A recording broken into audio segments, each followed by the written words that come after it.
The headlights cut through October rain like knives through silk when Luke Harper's truck nearly killed the boy. 7 years old, barefoot blood mixing with rainwater on his torn shirt, the child stood frozen in the middle of that mountain road like a ghost made flesh. But it wasn't fear in his eyes. It was something worse, the hollow look of someone who'd already survived hell. When the boy's trembling finger pointed to the ditch where his mother lay dying, Luke didn't know he was about to save the heir to a billion-dollar empire. Welcome to a story about how the richest treasures often come wrapped in the poorest packages. I'm curious, what city are you watching from? Let me know in the comments how far this story has traveled. The October rain hammered Luke Harper's windshield with the fury of 1,000 angry fists. His 1998 Ford pickup groaned against the mountain road's curves. Each turn a negotiation between worn tires and slick asphalt. He shouldn't have been out this late. Maya would be worried sick, probably standing by the window with her stuffed rabbit clutched to her chest, watching for his headlights. But the pharmacy in town had been out of her asthma medication, and the next town over was 40 miles through these god-forsaken hills. Luke's calloused hands gripped the steering wheel tighter as lightning split the sky, illuminating the pine forest that pressed against both sides of the narrow road like dark walls. 3 years since Caroline died, and he still talked to her on nights like this when the loneliness pressed so hard against his chest he could barely breathe. "Should have taken the main highway," he muttered to the empty cab to Caroline's ghost to himself. "But you always loved this old road, didn't you? Said it felt like driving through a fairy tale." Some fairy tale. More like one of those old German stories. Maya loved the kind where children got lost in dark woods and never came home. The boy appeared so suddenly that Luke's brain couldn't process what his eyes were seeing. 1 second empty road. The next, a small figure materialized in his headlights like something conjured from the storm itself. Luke's foot slammed the brake pedal to the floor. The truck's tires screamed against wet pavement, the vehicle sliding sideways, missing the child by inches. Time stopped. The boy didn't move, didn't flinch, just stood there in the middle of the road, rain plastering dark hair to his forehead, wearing what might have once been a white shirt, but was now torn and stained with something that looked black in the darkness. But Luke knew with sick certainty was blood. Jesus Christ. Luke threw the truck into park and jumped out, not even bothering to grab his jacket. The rain hit him like ice water soaking through his flannel shirt instantly. "Kid. Hey kid, are you hurt?" The boy's eyes green. Luke would remember later, the brightest green he'd ever seen locked onto his face with an intensity that made Luke's breath catch. This wasn't the look of a child. This was the look of someone who'd seen too much, survived, too much, aged beyond their years in ways that had nothing to do with time. "Please," the boy whispered, his voice barely audible over the rain. "Please help her." "Help who? Where are your parents?" Luke knelt down, his construction worker's knees protesting against the wet asphalt.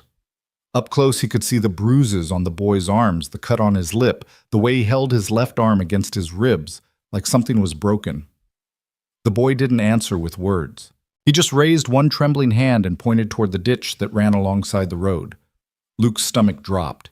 He grabbed the flashlight from his truck and ran to the edge, his boots slipping on the wet grass. The beam of light swept down into the darkness, and there she was. A woman, maybe 30, lay crumpled at the bottom of the 6-foot ditch, like a broken doll someone had thrown away. Her dark hair spread around her head in the muddy water, and even from here Luke could see the bruises on her face, the unnatural angle of her leg, the way her chest barely rose and fell. "Ma'am." Luke half slid, half fell down the embankment. His hands found her neck, searching for a pulse. There, weak but steady. "Ma'am, can you hear me?" Her eyes fluttered open, unfocused, confused. "Evan," she breathed. "My boy. Evan? He's safe. He's right up there." Luke's mind raced through his first aid training from the construction site. Moving her could make things worse, but leaving her here in the cold rain could kill her. "What's your name?" "Anna." Her voice was barely a whisper. "Please, don't let them find us. Nobody's finding anybody tonight except me finding you some help." Luke shrugged off his flannel shirt, wrapping it around her shoulders. "I'm gonna lift you, okay? It might hurt." She nodded, tears mixing with rainwater on her battered face. Luke positioned himself carefully, one arm under her knees, the other supporting her back. She weighed almost nothing, as if fear and flight had hollowed out her bones. The climb back up the embankment was treacherous, his boots fighting for purchase in the mud, but somehow he made it. The boy Evan stood exactly where Luke had left him, hadn't moved an inch. His green eyes tracked Luke's every movement as he carefully laid Anna in the truck's extended cab. "Get in," Luke told the boy.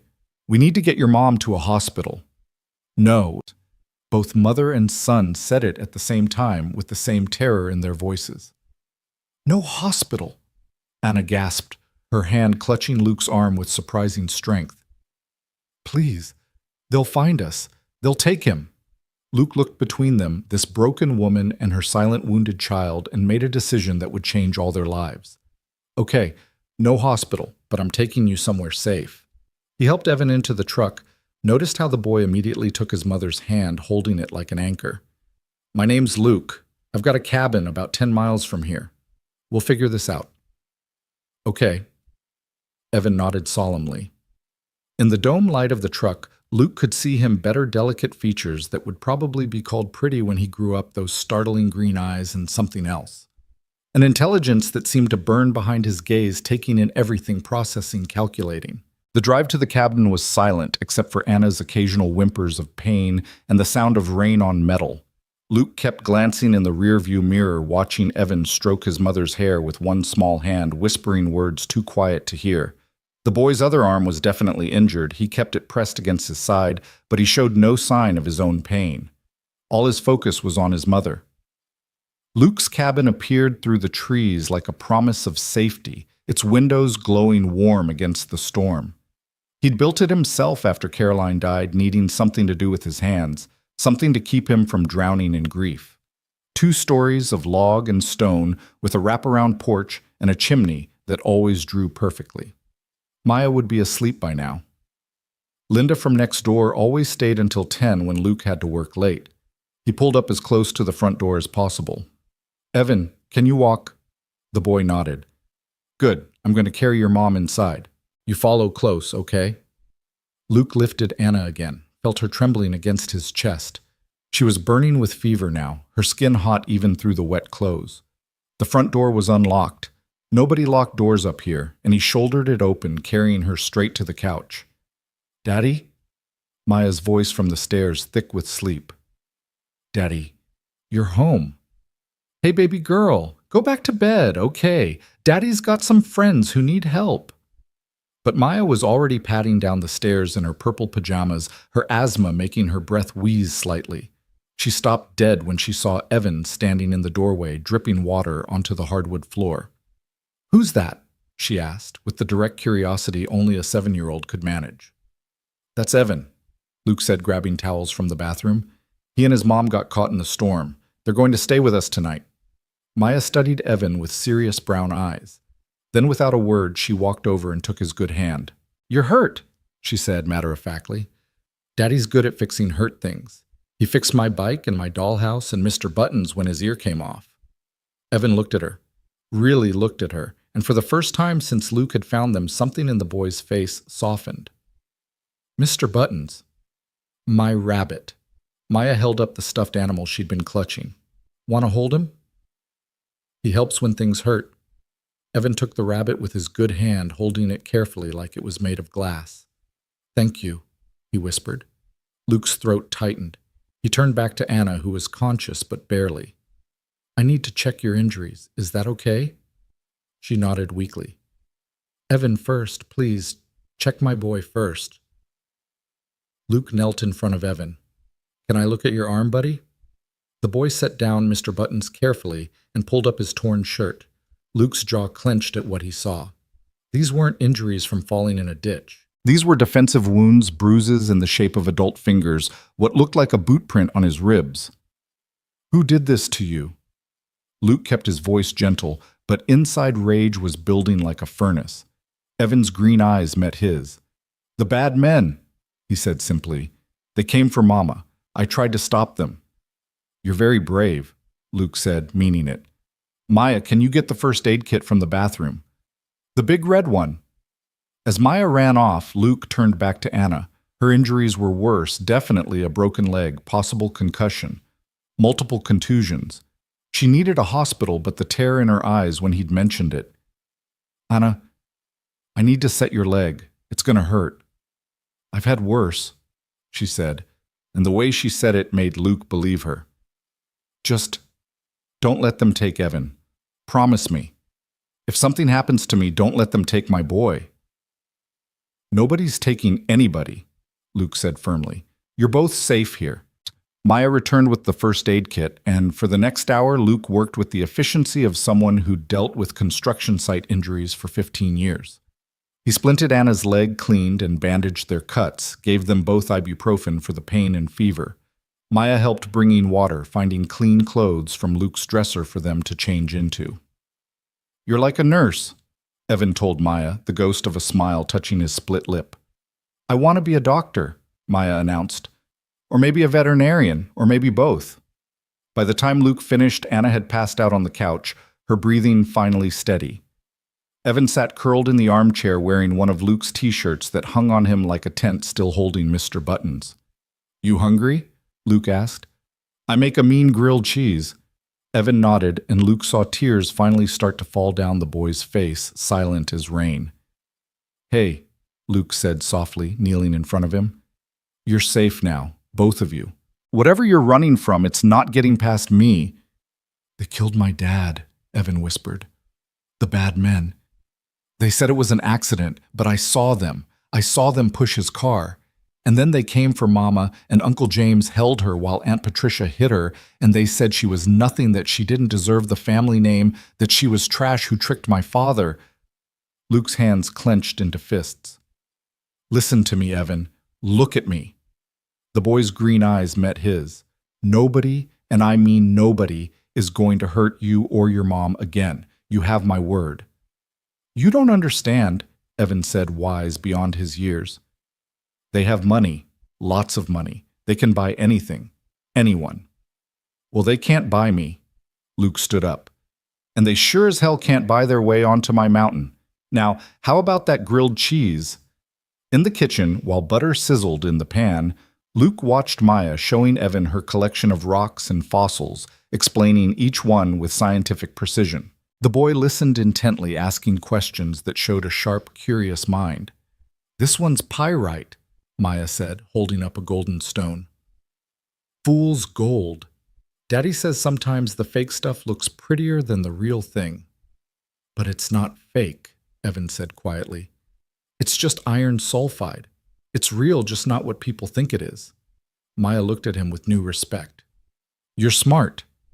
So are you, Evan said, and meant it. Luke flipped the sandwiches, thinking about the weight of what he'd just taken on. Two strangers clearly running from something dangerous. The smart thing would be to call the police, let the authorities handle it. But something in Anna's eyes and Evan's brave little face told him the authorities might not be the answer. His phone buzzed. Linda from next door checking that he'd made it home safe. He texted back that he didn't mention his unexpected guests. Tomorrow he'd have to figure out a story. But tonight... Sandwiches are ready, he called. They ate in the living room quietly, Anna still unconscious on the couch. Evan kept glancing at her, checking her breathing. Maya had found a nature documentary on TV, something about ocean life, that held both children's attention. Did you know, Evan said suddenly, that octopi have 3 hearts? Really? Maya's eyes widened. Why? 2 pump blood to the gills, 1 pumps it to the rest of the body. Evan took a small bite of sandwich. My dad taught me that. He loved the ocean. My mom loved the mountains, Maya said. She died when I was 4. Evan looked at her seriously. I'm sorry. Me too. About your dad. They went back to watching the documentary, and Luke felt something shift in his chest. These 2 broken families brought together by a storm in circumstance. Maybe they could help each other heal. Later, after Luke had made up beds, the guest room for Anna, the pull-out couch for Evan so he could stay close to his mother, he found the boy standing by the window looking out at the rain. You can't see them from here, Evan said. See who? The stars. My dad said if you know how to read them, you can always find your way home. The boy's reflection in the window looked ghostly, older than 7, older than time. But what if you don't have a home anymore? Luke put a hand on the boy's shoulder, gentle, careful of his injuries. Then you make a new one. Sometimes that's even better. Evan turned to look at him, those green eyes searching. Why are you helping us? You don't even know us. Luke thought about it, about Caroline, about the night she died, about all the people who'd helped him and Maya in their darkest time. Because once upon a time, someone helped me when I needed it most, and because it's the right thing to do, and because, he paused, trying to find the right words, because I look at you and your mom, and I see people worth helping. Evan's composure finally cracked completely. He started sobbing, the kind of deep, wrenching sobs that came from the soul. Luke pulled him into a careful hug, mindful of his injuries, and let him cry. It's okay, Luke murmured. Let it out. You've been so brave, but you don't have to be brave all the time. I couldn't stop them, Evan sobbed. I tried, but I was too small. They hurt her because of me, because I'm the heir, because grandfather wants me, but not her. Luke filed that information away, Herr Grandfather, but didn't push. Listen to me. You're 7 years old. It's not your job to protect your mom from adults. You did more than anyone could expect. You got her to safety. You stood in that road knowing a truck could hit you just to get help.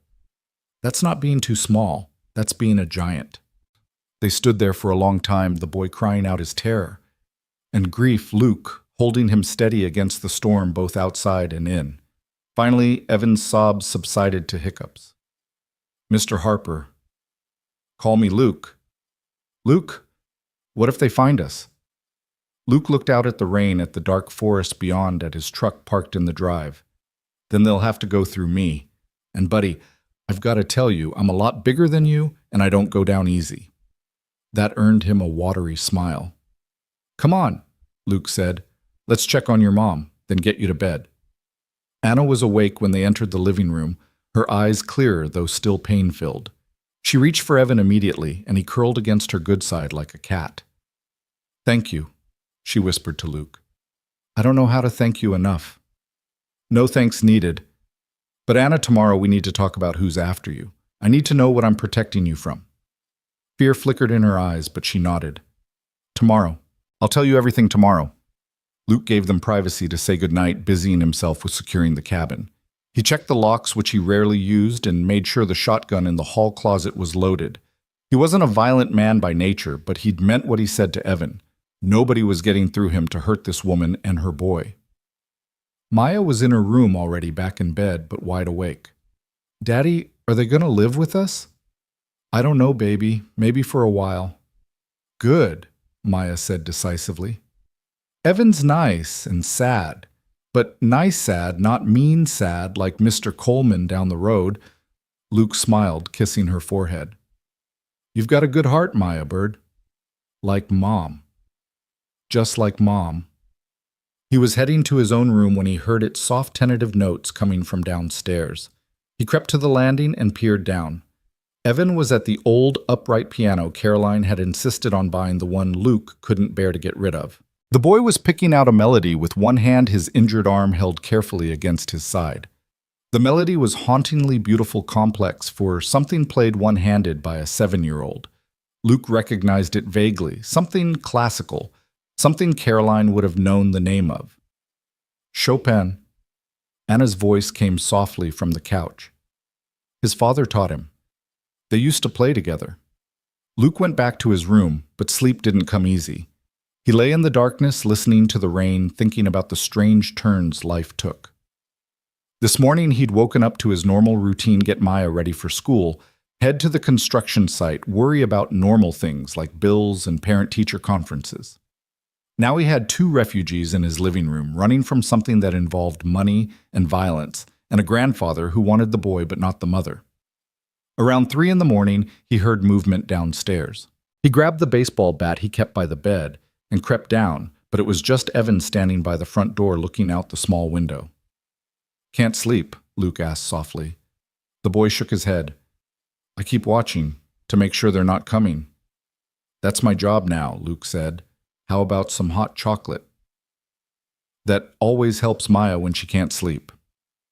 In the kitchen, while milk warmed on the stove, Evan said, My grandfather is Edward Marchand. Luke's hand stilled in stirring. Everyone knew that name. Marchand Industries. Billions in tech real estate defense contracts, the kind of money that shaped policies and bought politicians. Your dad was Julian Marchand. Evan nodded. He fell in love with my mom. She was a kindergarten teacher. Grandfather said she wasn't suitable. They got married anyway, had me.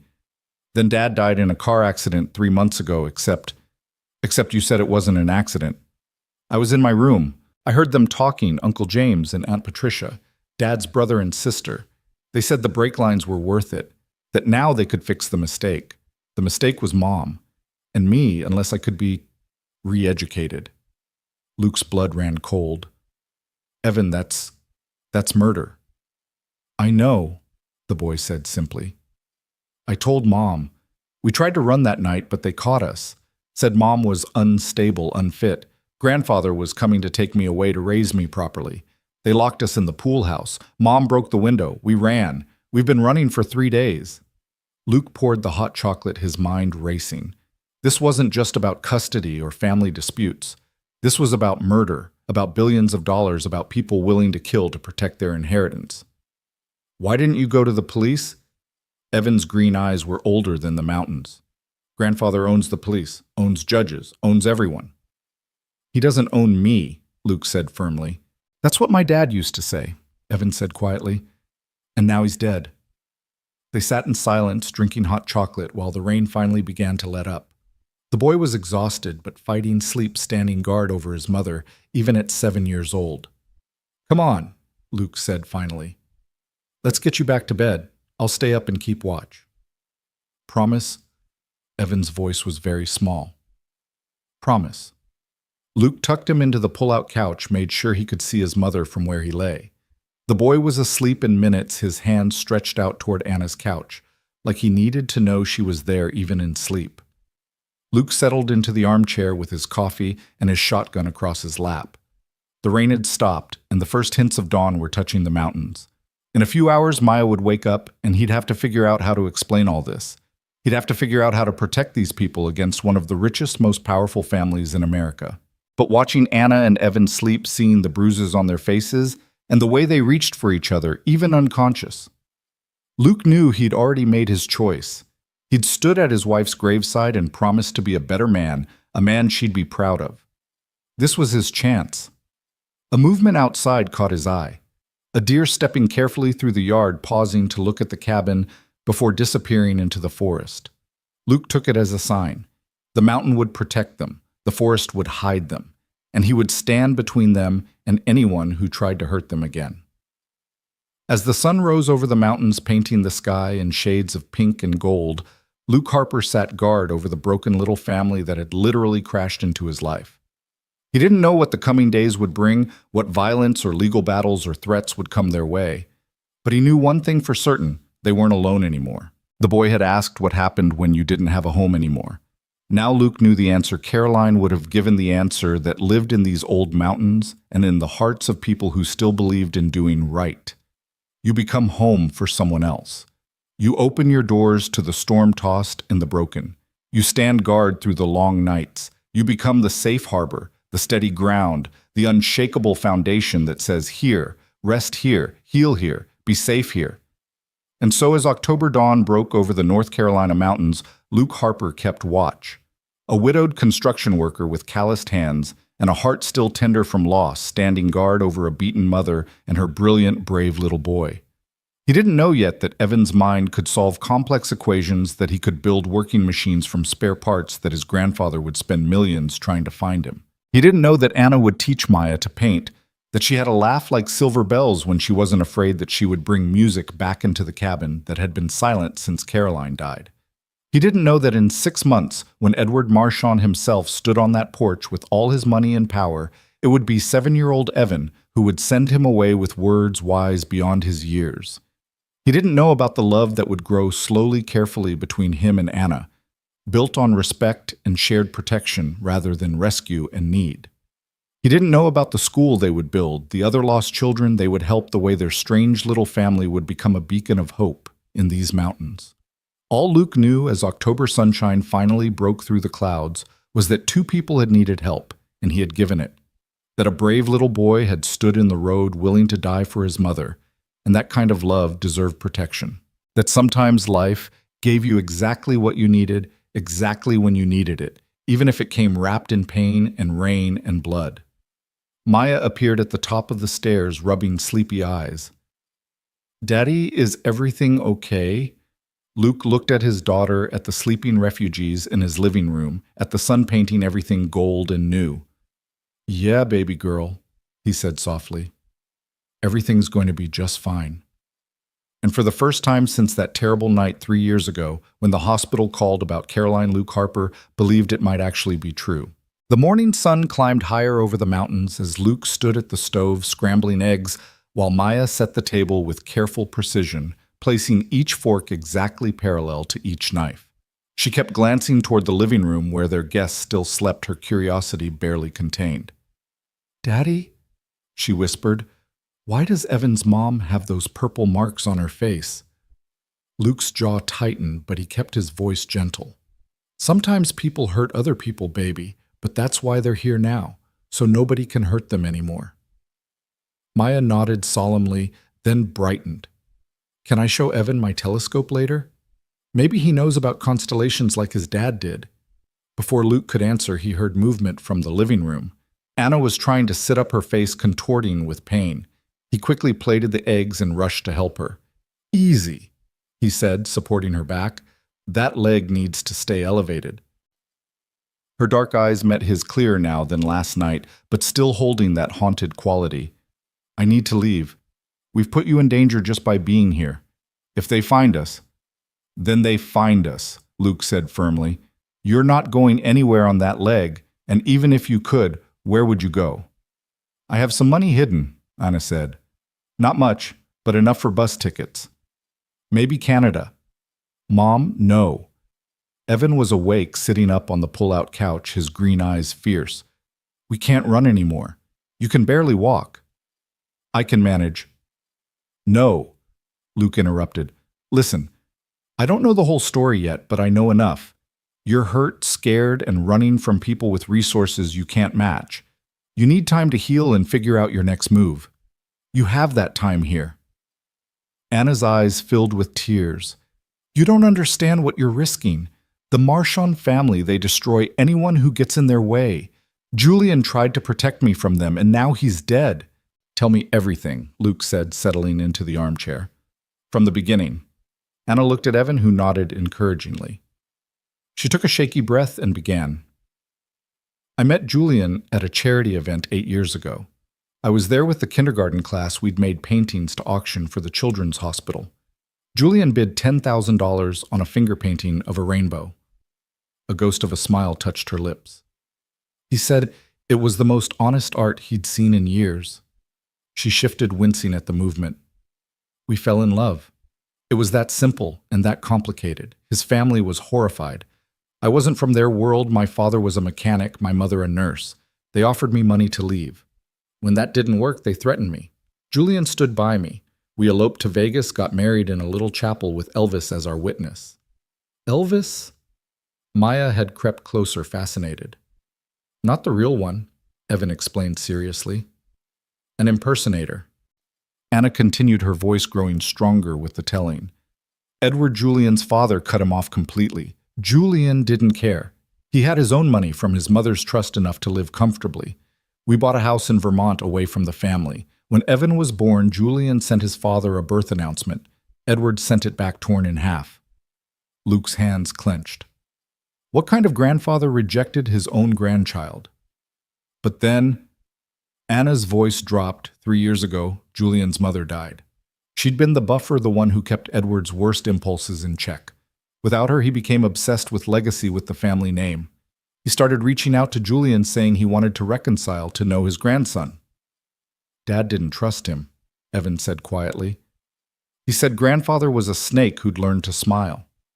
"But family pressure mounted," Anna continued. James and Patricia Julian's siblings suddenly started visiting, talking about forgiveness, about Evan's inheritance, about family unity. Julian was suspicious, but he wanted Evan to know his family. We agreed to visit for Christmas last year. She paused, her breathing shaky.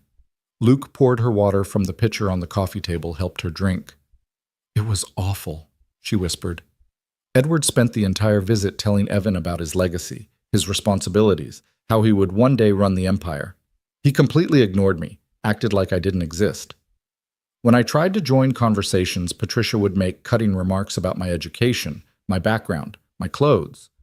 James would joke about Julian's unfortunate rebellious phase.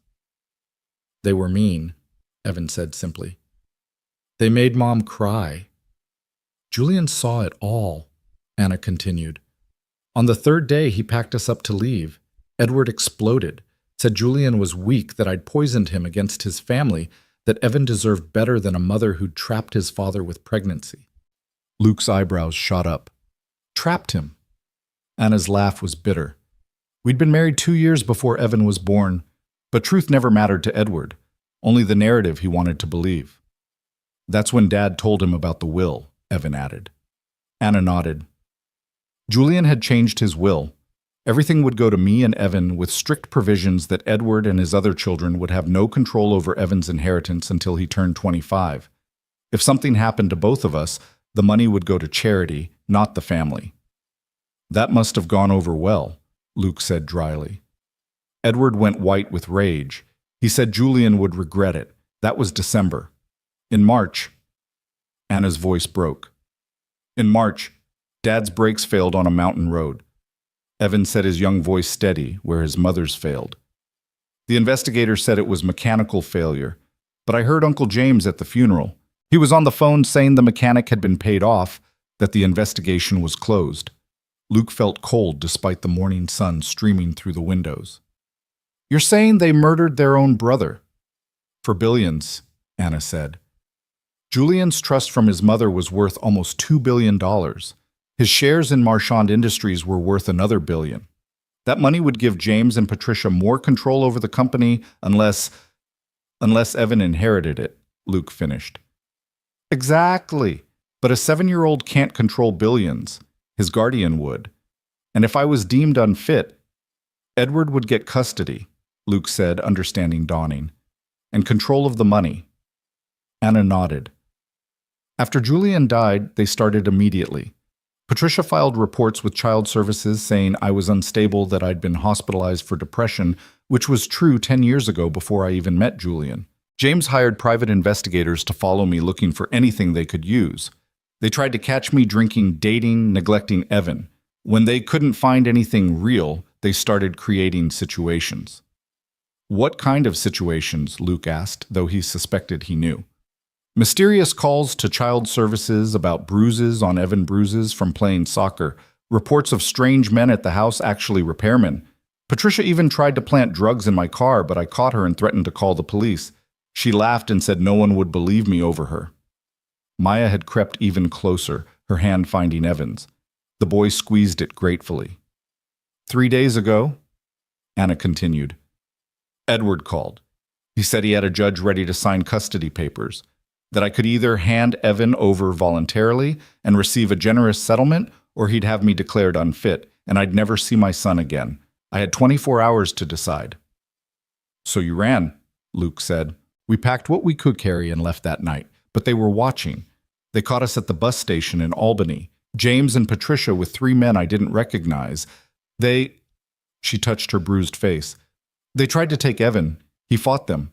A security guard started walking over and they had to let us go. We ran, hitchhiked, walked. 3 days of hiding, moving at night until you found us, Evan finished. Luke stood up, pacing to the window. The peaceful morning seemed at odds with the story he'd just heard. Murder, billions of dollars, a powerful family willing to do anything to protect their empire. The legal system, he started. Edward owns judges, Anna said wearily. Prosecutors, police commissioners. You don't become that rich without owning the people who matter. There has to be someone. With what proof? Anna asked. A conversation a 7-year-old overheard. My word against theirs. Even Julian's will, they'll say I coerced him, that I turned him against his family. They have the best lawyers money can buy. I have nothing. You have us, Maya said suddenly, her voice clear and determined. Right, Daddy? They have us now. Luke looked at his daughter so like her mother in her fierce compassion. Then at Evan, this brilliant, brave boy who'd stood in the road ready to die for his mother. Finally, at Anna, bruised and broken, but still fighting for her child. Yeah, he said quietly. You have us. Anna started crying, then great heaving sobs that shook her entire body. Evan scrambled to her, careful of her injuries, wrapping his small arms around her. It's okay, Mom, he whispered. We're safe now. Luke promised. Luke's phone rang, shattering the moment. He looked at the caller ID Linda from next door. Morning, Linda. He answered, trying to sound normal. Luke Harper, don't you morning me? Linda's voice was stern but worried. I just drove by heading to town and saw your truck parked all crooked and muddy. You okay? Maya, okay. We're fine, Linda. Just had a late night. Some folks got stranded in the storm, needed help. There was a pause. Folks? Luke knew Linda. Sweet as pie, but gossipy as they came. Whatever he told her would be all over the mountain by noon. A woman and her boy. Car broke down. They're staying until we can get it sorted. Oh my goodness, are they hurt?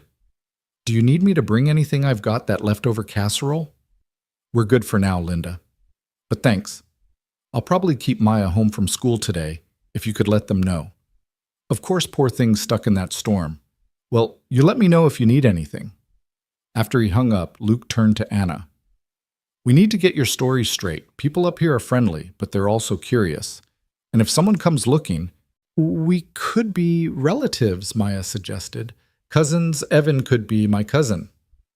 That works, Luke agreed. Anna, you're my late wife's cousin. You're visiting from where wouldn't raise suspicions.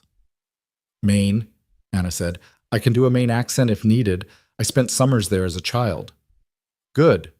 Your car broke down in the storm. You're staying until it's fixed. Evan, you're being homeschooled, which explains why you're not in the local school. Evan nodded, his quick mind already working through the details. What about our last name? If someone checks Thompson, Anna said quickly. It was my mother's maiden name, generic enough not to raise flags. Anna and Evan Thompson. Luke tested it out. From Maine, here visiting family. Good. The rest of the morning fell into a strange domesticity. Luke made breakfast properly: pancakes, bacon, orange juice. Maya showed Evan her room, her books, her collection of interesting rocks and shells Caroline had helped her gather. Anna dozed on the couch, the pain medication making her drowsy. Around noon, Luke heard a car approaching. His body tensed, hand moving instinctively toward where his shotgun leaned against the wall. But it was just Linda's ancient Buick cautiously navigating the dirt road. Stay inside, he told the others, stepping onto the porch. Linda emerged with a covered dish and a bag of groceries. Now, Luke Harper, I know you said you didn't need anything, but I couldn't help myself. Poor thing stuck in that storm. She was craning her neck, trying to see past him into the cabin. Luke took the dishes with thanks, blocking her view. That's kind of you, Linda. They're resting now, had a rough night. Of course, the woman she married, is her husband coming for them? Luke's jaw clenched. She's widowed. Recently. Linda's face softened immediately. Oh, the poor dear. And with a child, too. Well, you just let me know if you need anything. Anything at all. After she left, Luke brought the food inside. It was a shepherd's pie, still warm, smelling of home and comfort. She seems nice, Anna said carefully. She is. Also the biggest gossip on the mountain. By tomorrow, everyone will know you're here, but that might work in our favor, harder to make people disappear when everyone knows about them. That afternoon, while Anna slept, Luke took the children outside. The storm had washed the world clean, leaving everything sparkling in the October sun. Maya showed Evan her favorite spots, the creek where she caught salamanders, the old oak that was perfect for climbing the flat rock where she and Luke sometimes ate lunch. Evan absorbed everything with those intense green eyes, asking questions that showed a mind that never stopped working. When Maya mentioned the creek sometimes flooded, he immediately started calculating water volume and flow rates. When she showed him her simple tree fort, he suggested improvements that would make it structurally sounder. "You know a lot about building," Luke observed. "I like to understand how things work," Evan said simply. "Dad taught me." He said understanding the world was the first step to changing it. That evening, as the sun painted the mountains gold and crimson, they ate Linda's shepherd's pie around the dining table Luke had built with his own hands. It was the first time in 3 years that the table had felt full complete somehow. Anna told them stories about teaching kindergarten, about the funny things 5-year-olds said about art projects gone hilariously wrong. Maya laughed until milk came out her nose when Anna described the day they'd tried to make papier-mâché volcanoes and ended up with what looked like angry mushrooms. Evan, warming up, shared his own stories about the time he'd built a working catapult for the science fair and accidentally launched an apple through the principal's window, about the elaborate Rube Goldberg machine he'd constructed in his bedroom that would turn on his lamp when his alarm went off. "That's genius!" Maya exclaimed. "Can you build one for me?" "Sure." Evan said, his face lighting up. "I'll need some materials, though. String pulleys, maybe some small motors." "I've got all that in the workshop," Luke said. "Construction sites always have spare parts." As they talked and planned, Luke caught Anna watching him with an expression he couldn't quite read. Gratitude, yes, but something else. Wonder maybe that such simple kindness still existed in the world. After dinner, Luke carried Anna to the guest room he'd prepared. It had been Caroline's craft room, but he'd cleared it out, made it comfortable. The window looked out over the valley where lights from other cabins twinkled like earthbound stars. "This is too much," Anna said as he settled her on the bed. "We're disrupting your entire life." "My life needed disrupting," Luke said honestly. "Maya and we've been going through the motions since Caroline died. Existing, not living. Having you here, it's like the house can breathe again." Anna's eyes filled with tears. "I don't even know how to thank you." "Then don't. Just focus on healing. We'll figure out the rest as we go." Downstairs, he found the children in the living room. Maya was showing Evan her mother's photo albums, pointing out pictures from various adventures. "That's Mom at the Grand Canyon," she said, "and that's her and Daddy on their wedding day. Wasn't she pretty?" "She was beautiful," Evan agreed solemnly. "She looks kind." "She was the kindest," Maya said matter-of-factly. "She would have liked you. She always said the best people were the ones who'd been hurt, but still chose to be good." Luke's throat tightened. He cleared it loudly. "All right, you two. Time to get ready for bed." "Can Evan sleep in my room?" Maya asked. "We could put the sleeping bag on the floor." Luke looked at Evan, who seemed surprised by the offer. "If he wants to." "I'd like that," Evan said quietly. As Luke helped set up the sleeping bag in Maya's room, he heard the two children talking. "Do you miss your dad?" Maya asked. "Every day," Evan replied. "Do you miss your mom?" "Every day. But Daddy says that missing someone means you love them, and loving someone is never wrong, even if it hurts." "Your dad's smart." "He is. He just pretends he's not sometimes." Luke smiled despite the ache in his chest. He left them to their conversation, returning downstairs to check the locks and windows. It was probably paranoid, but Anna's story had put him on edge. These weren't just angry relatives they were dealing with. These were people who'd allegedly committed murder for money. He was standing on the porch, shotgun across his lap, when he heard the piano again, soft, hesitant notes floating through the open window. He crept to look inside and saw Evan at the keys, Maya beside him. "Teach me," Maya was saying. "Okay, put your thumb here on middle C. That's the center of everything." Evan guided Maya through a simple melody, patient with her mistakes, encouraging with her successes. Within minutes, she was picking out "Twinkle, Twinkle, Little Star" with one finger. "You're a good teacher," Maya said. "Like your mom." "She taught me to teach," Evan said. "She said sharing knowledge was how we made the world bigger." Luke returned to his guard post, thinking about these two broken families finding each other in the darkness. He thought about Caroline, what she would say about all this. She'd always believed in signs in the universe, putting people where they needed to be. "I hope you're right, Care," he whispered to the stars beginning to emerge overhead. "I hope this is where we're supposed to be." Around midnight, he heard footsteps. His hand tightened on the shotgun, but it was just Anna hobbling on a makeshift crutch she'd fashioned from a mop handle. "You should be resting," he said. "Couldn't sleep. Too much pain. Too many thoughts." She carefully lowered herself into the other porch chair. "I keep expecting to wake up and find this was all a dream. That kindness like yours doesn't really exist." "It's not kindness," Luke said. "It's just doing what's right." Most people don't see it that way. Most people would have driven past a boy in the road, would have taken us to a hospital despite our protests, would have called the authorities. "I'm not most people." "No," Anna agreed softly. "You're not." They sat in comfortable silence, watching clouds drift across the moon. Somewhere in the distance, an owl called lonely and haunting. "Tell me about Julian," Luke said eventually. "Not the tragedy. Tell me about the man." Anna smiled the first real smile he'd seen from her. "He was brilliant. Not just smart, anyone can be smart, but brilliant in the way he saw connections others missed. He'd look at a problem and see 12 solutions where others saw none. Evan gets that from him." She shifted, adjusting her injured leg. "But more than that, he was good. Genuinely deeply good. He volunteered at homeless shelters not for show, but because he couldn't stand seeing people suffer.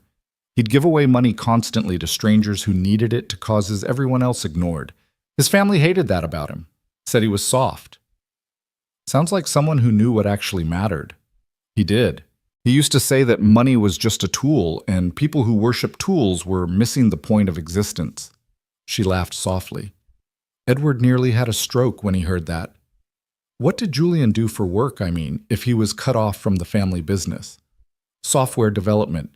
He created educational programs for underprivileged schools. The company barely broke even because he practically gave the programs away, but he didn't care. He said seeing kids learn was worth more than profit.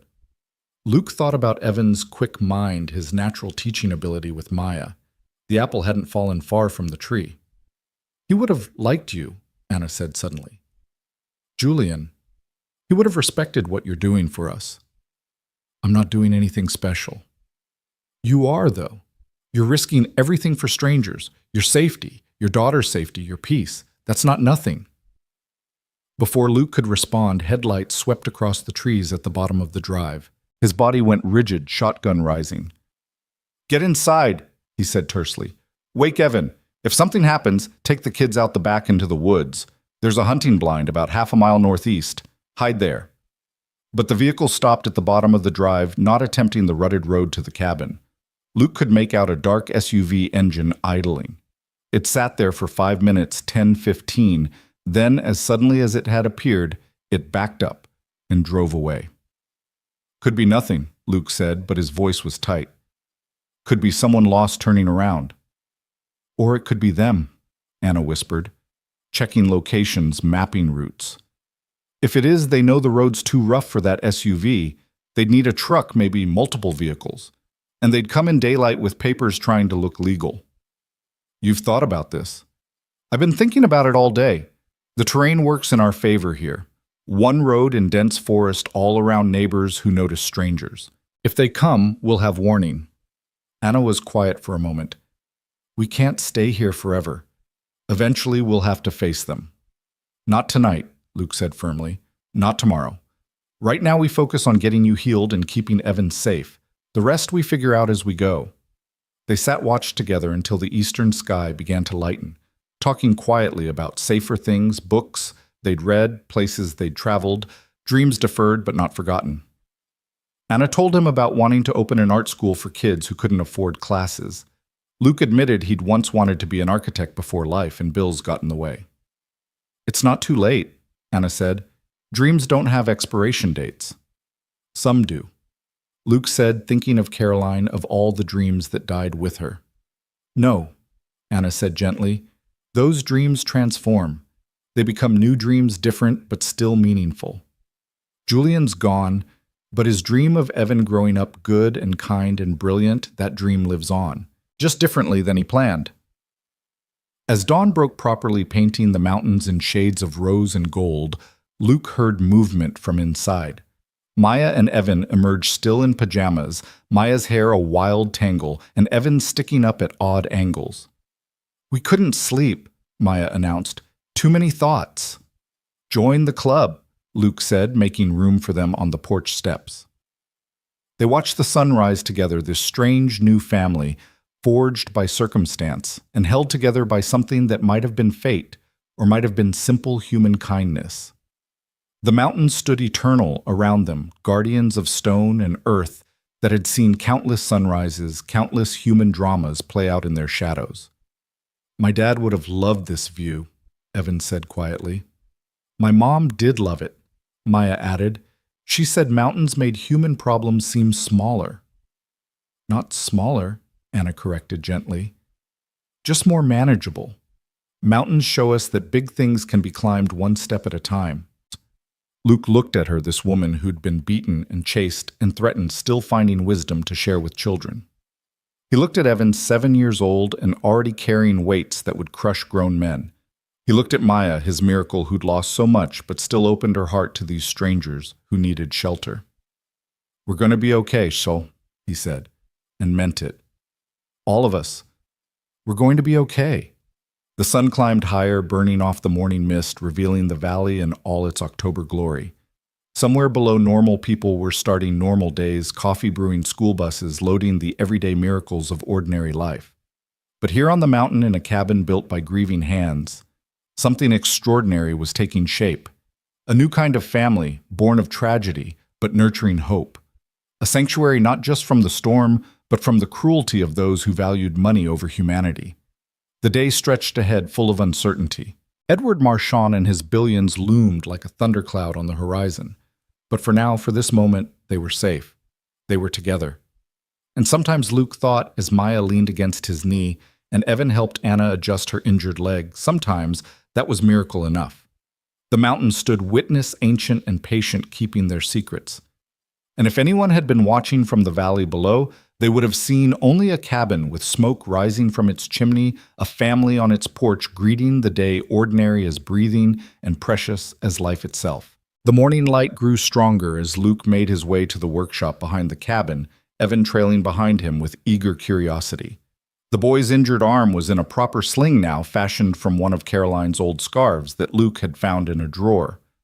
The workshop smelled of sawdust and motor oil, a combination that always reminded Luke of his father, who'd taught him everything about working with his hands before drinking himself to death when Luke was 15. "This is amazing," Evan breathed, taking in the organized chaos of tools, spare parts, and half-finished projects. His good hand traced along the workbench where Luke had been restoring an antique clock. "You're fixing a Seth Thomas movement. These are from the 1880s. Luke raised an eyebrow. "How does a 7-year-old know about clock movements?" "Dad collected them. He said mechanical things were honest, they either worked or they didn't know pretense." Evan carefully picked up a tiny gear. "This one's worn down. See the teeth, they're not catching properly anymore." "I've been trying to figure out why it keeps losing time," Luke admitted. "You need to replace this gear or file down the worn teeth and adjust the escapement to compensate." Evan set the gear down gently. "I could show you if you want." Luke studied the boy, this child who spoke like an engineer and had eyes that held too much pain. "I'd like that. But first let's gather those materials for Maya's Rube Goldberg machine." They spent the next hour collecting supplies, Evan explaining his vision with the enthusiasm that only emerged when he talked about building things. Luke found himself genuinely impressed by the complexity of the boy's thinking, the way he could visualize three-dimensional cause and effect chains in his head. "Your father taught you well," Luke said, loading springs and pulleys into a box. "He said I had a gift," Evan replied quietly. "But grandfather said gifts were meant to be exploited, not enjoyed. That's when Dad stopped taking me to visit." They were heading back to the cabin when Luke spotted dust rising from the valley road. His body tensed, but it was just Tom Richardson's lumber truck making its weekly delivery run. Tom honked and waved as he passed the bottom of Luke's drive, and Luke waved back, trying to look normal, despite the anxiety crawling up his spine. Inside, they found Maya and Anna at the kitchen table, Maya's schoolbook spread between them. Anna was helping her with math, her teaching instincts apparently irrepressible, even with a broken leg and bruised ribs. "If you have 12 apples and give away a third, how many do you have left?" Anna was asking. Maya's face scrunched in concentration. 8. Perfect. See, you knew it all along. Sometimes math just needs a different way of looking at it. "Mom's a really good teacher," Evan said with quiet pride. "The best," Maya agreed. "Way better than Mrs. Henderson at school. She just gets mad when we don't understand." "Teaching isn't about being smart," Anna said, ruffling Maya's hair. "It's about remembering what it felt like to not understand something and building a bridge from there to understanding." Luke set down the box of supplies. "How about we take a break from math and build something?" The rest of the morning dissolved into controlled chaos as Evan directed the construction of an elaborate contraption that would eventually turn on Maya's bedroom light. Luke found himself marveling at how naturally Evan taught breaking down complex concepts into manageable pieces, never talking down to Maya despite the age difference. "See the marble rolls down here?" Evan explained, "and its weight triggers this lever which releases this string, which pulls the switch." Maya exclaimed, delighted. "It's like dominoes, but cooler." Anna watched from the couch, her eyes soft with a mixture of pride and sadness. Luke brought her coffee and sat beside her. "He's remarkable," Luke said quietly. "Sometimes I wonder if that's why they want him so badly." Anna replied, "Not just the money, but what he could become. Edward always talked about legacy, about shaping the future. A mind like Evan's in his hands would be twisted into something cold," Luke finished, "something that valued profit over people." Julian used to have nightmares about it, about Evan becoming like Edward, brilliant but soulless, using his gifts to accumulate power instead of helping people. They watched as Evan patiently helped Maya adjust a pulley, his face lit with the simple joy of creation. This was what childhood should be, Luke thought. Not running from violent relatives, not carrying the weight of billions, just building impossible machines on a sunny October morning. The piece shattered around 2 o'clock. Luke was in the kitchen making sandwiches when he heard car engines, multiple vehicles moving slowly up the mountain road. His blood turned to ice. "Anna," he called, keeping his voice level. "We have company." She went pale, immediately understanding. "How many?" Luke peered out the window. 3 black SUVs, the kind with government plates, followed by a local sheriff's cruiser. His heart sank. They'd made it legal, just as he'd predicted. "Children upstairs," Anna said sharply. "Now." "But Mom," Evan started. "Now, Evan, take Maya to her room and stay there." The boy grabbed Maya's hand and they ran upstairs. Luke could hear Maya asking what was wrong. Evan's low voice reassuring her. Luke grabbed his shotgun, then thought better of it. They'd come with law enforcement. Any show of weapons would only make things worse. Instead, he stepped onto the porch, Anna hobbling behind him despite his protests. The vehicles pulled up in a semicircle around his truck, effectively blocking any escape route. Doors opened in synchronization, and out stepped a man who could only be Edward Marchand. He was smaller than Luke had expected, maybe 5'8", but he carried himself like a giant. Silver hair swept back from a face that might have been handsome once, but had been sharpened by decades of ruthless decision-making into something predatory. His suit probably cost more than Luke made in 6 months. Behind him emerged 2 people who had to be James and Patricia. Same sharp features, same cold eyes, same expression of barely concealed disdain as they took in the modest cabin. 3 men in dark suits flanked them, clearly security. And finally, Sheriff Dale Morgan, looking uncomfortable but determined. "Mr. Harper?" the sheriff said, not quite meeting Luke's eyes. Dale had been at Caroline's funeral, had shaken Luke's hand and promised anything he needed. Now he stood with strangers against him. "These folks have a court order. They need to speak with you about the woman and child you're harboring." "Harboring," Luke kept his voice steady. "I think you mean helping. And last I checked, that wasn't illegal." Edward Marchand stepped forward, his voice cultured and reasonable, the voice of a man used to being obeyed. "Mr. Harper, I'm Edward Marchand. I believe you have my grandson here, along with a woman who's been deemed mentally unstable and unfit for custody. I have an injured woman and her son who needed help. Luke replied. And I haven't seen any proof of mental instability except from whoever did that to her face. Patricia made a dismissive sound. She did it to herself, threw herself down some stairs for sympathy. Classic manipulation tactic. Anna's hand found Luke's arm, whether for support or to hold him back, he wasn't sure. Now see here, Dale said, trying to regain control. We don't need any trouble. Mr. Marchand has legal custody papers signed by a judge. The boy needs to come with them. I'd like to see those papers, Luke said. James produced a folder with a smirk. Fresh from family court. Emergency custody granted to Edward Marchand due to the mother's documented mental illness and inability to provide stable care. Luke took the papers, scanning them quickly. They looked official, but something felt off. The judge's signature was dated today, a Saturday. Since when did family court operate on weekends? This is dated today, Luke said. Courts are closed on Saturdays. Emergency session, Edward said smoothly. Given the urgent nature of the situation, a child in danger Judge Patterson was kind enough to convene a special hearing, which Anna wasn't present for, wasn't notified about. Notification was attempted, James said, but she's been on the run hiding, hardly the behavior of a fit mother. Luke felt Anna trembling beside him. Her voice when she spoke was stronger than he expected. I ran because you tried to kidnap my son, because you murdered my husband. The silence that followed was deafening. Dale's eyes widened. Even Edward's security looked uncomfortable. Edward's face didn't change expression. My dear Anna, grief has clearly affected your mental state. These delusions are exactly why Evan needs proper care. They're not delusions, Anna said. Julian knew you were dangerous. That's why he changed his will. That's why he's dead, Patricia cut in coldly. Because he couldn't see reason. Don't make the same mistake.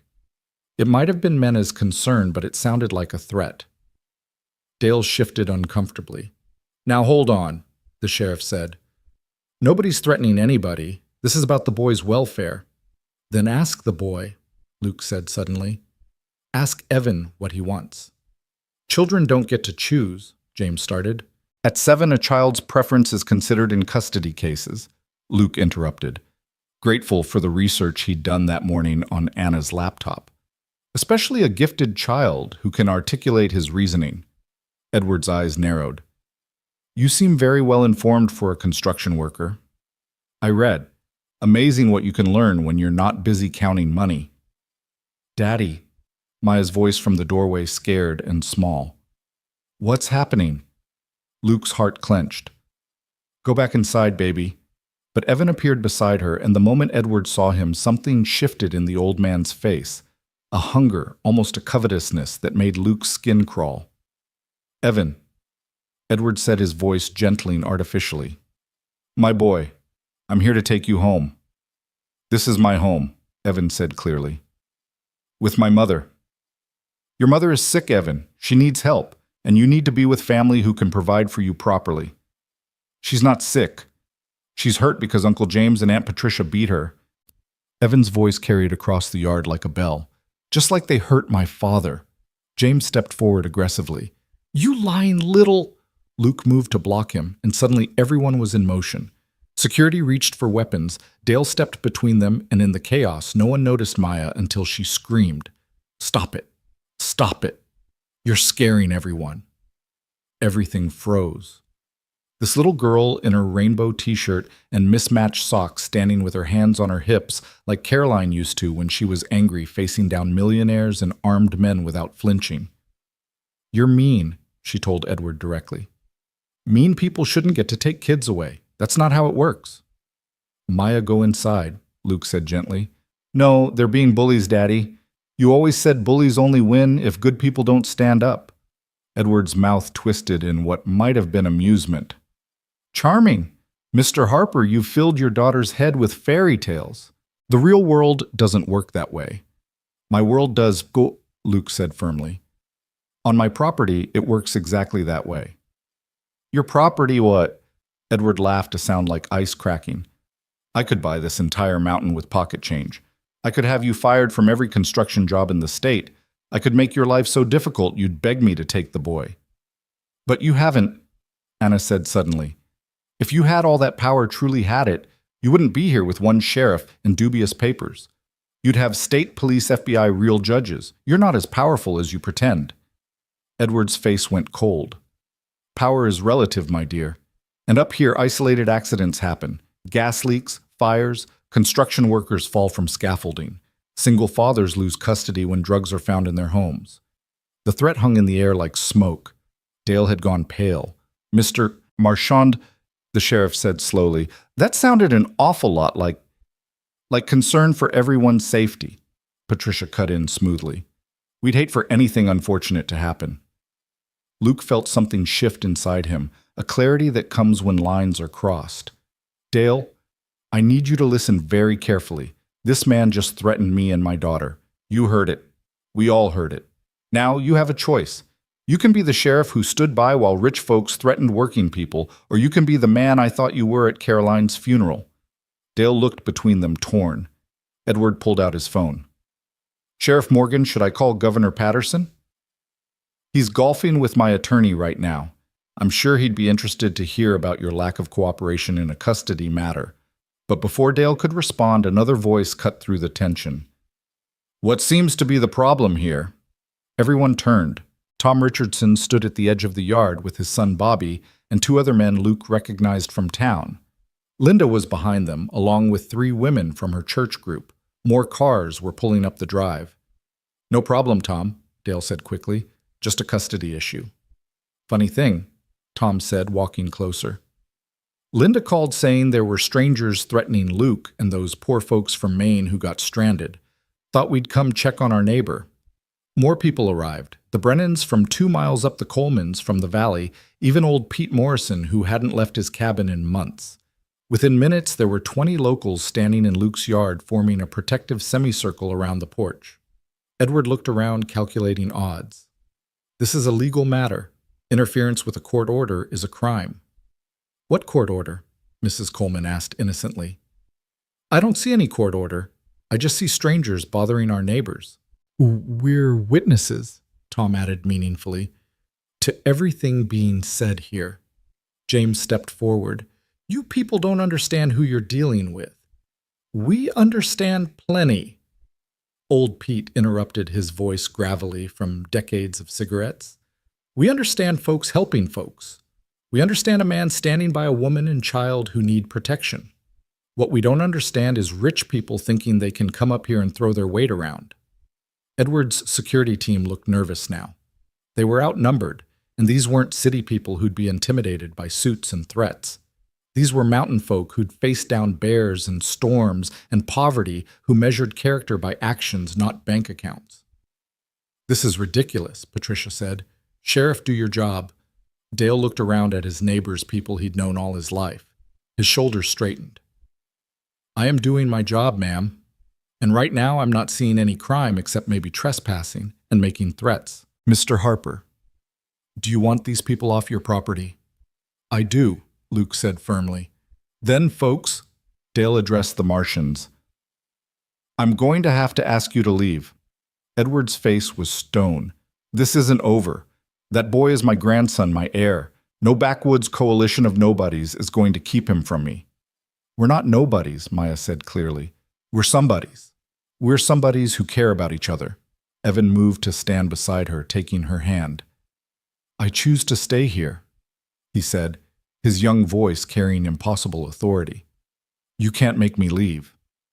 Actually, I can, Edward said. The law says a child's welfare comes first, Anna interrupted. And Evan's welfare is here with people who love him for who he is, not what he might inherit. Love, Edward scoffed. Love doesn't pay for education, for opportunities for the future. No, Luke said, but it pays for something worth a lot more. It pays for a childhood, for safety, for the chance to grow up without being twisted into something cold and calculating. The standoff stretched taut. Then Edward smiled a predator's smile that promised this was far from over. 3 days, he said. I'll give you 3 days to come to your senses, Anna. After that, I'll bring such legal force that this entire mountain won't be able to stop me. And anyone who tries will find themselves crushed beneath it. He turned and walked to his SUV, his entourage following. Only James lingered, staring at Evan with something like hatred. "You could have had everything," he told the boy. "Now you'll have nothing." "I have my mother," Evan replied simply. "That's everything." James's face twisted, but Patricia pulled him away. The vehicles departed in a cloud of dust and barely contained fury. The moment they were gone, Anna collapsed. Luke caught her before she hit the porch, her body shaking with delayed terror and relief. "It's okay, he murmured. "They're gone. You're safe." The neighbors clustered around, voices overlapping with concern and outrage. Linda organized the women to bring food, declaring that stress required casseroles. Tom and the men talked about setting up a watch schedule, making sure the Marchands couldn't sneak back. "This ain't right," old Pete kept saying. "Rich people thinking they own everything, even children." Dale approached Luke, hat in hand. "I'm sorry, Luke. They showed up at my house this morning with those papers and threats about my job. I should have stood up to them sooner." "You stood up when it counted," Luke said. "But Dale, those papers are probably real or real enough," Dale admitted. "Money like that can buy a lot of judicial cooperation. But enforcement is another matter. I can drag my feet, require more documentation, investigate the abuse allegations. Buy you time, at least." 3 days, Anna said weakly. "He gave us 3 days." "Then we'd better make them count," Luke said. As the sun began to sink toward the mountains, casting long shadows across the yard, the neighbors gradually dispersed, but not before establishing a phone tree and watch schedule. Tom's boy, Bobby, would take first watch that night, parking his truck at the bottom of the drive. Inside, Luke made tea while Anna held Evan close on the couch, both of them still trembling. Maya sat pressed against them, paternal protectiveness radiating from her small frame. "They were so mean," Maya said. "Why were they so mean?" "Because they're afraid," Anna said softly. "People who truly have power don't need to threaten. They're afraid because Evan has something they can never buy or steal. He has love and choice and the courage to say no." "But they'll come back," Evan said, his voice small for the first time all day. "With more papers, more police, more threats." "Let them come," Luke said firmly. "This mountain has stood for millions of years. It's weathered worse storms than Edward Marchand." That night, after the children were asleep, Maya and Evan in her room again, drawing comfort from each other's presence, Luke found Anna on the porch, wrapped in one of Caroline's quilts, staring at the stars. "We should run," she said. "Tonight while we can. You've done so much, risked so much. We can't ask for more." Luke sat beside her close enough that their shoulders touched. "You're not asking. I'm offering. Hell, I'm insisting." "Why?" She turned to him, eyes bright with unshed tears. "Why would you stand against people that powerful for strangers?" Luke thought about Caroline, about the nights after her death, when neighbors had appeared with food and help and presents, about the way this community had carried him and Maya through the darkness. "Because that's what we do here. We stand by each other. And because, he paused, searching for the right words. "Because when I saw you in that ditch, when I saw Evan in the road, I saw every broken thing that ever needed fixing, including myself." Anna was quiet for a long moment. "We're not projects to be repaired, Luke." "No," he agreed, "but maybe we're puzzles that fit together. Your broken edges and mine making something whole." She leaned against him then, just slightly, but it felt like a revolution. They sat in silence, watching the stars that Evan's father had taught him to navigate by, while below them, Bobby's truck lights stood sentinel against the darkness. 3 days. Edward had given them 3 days.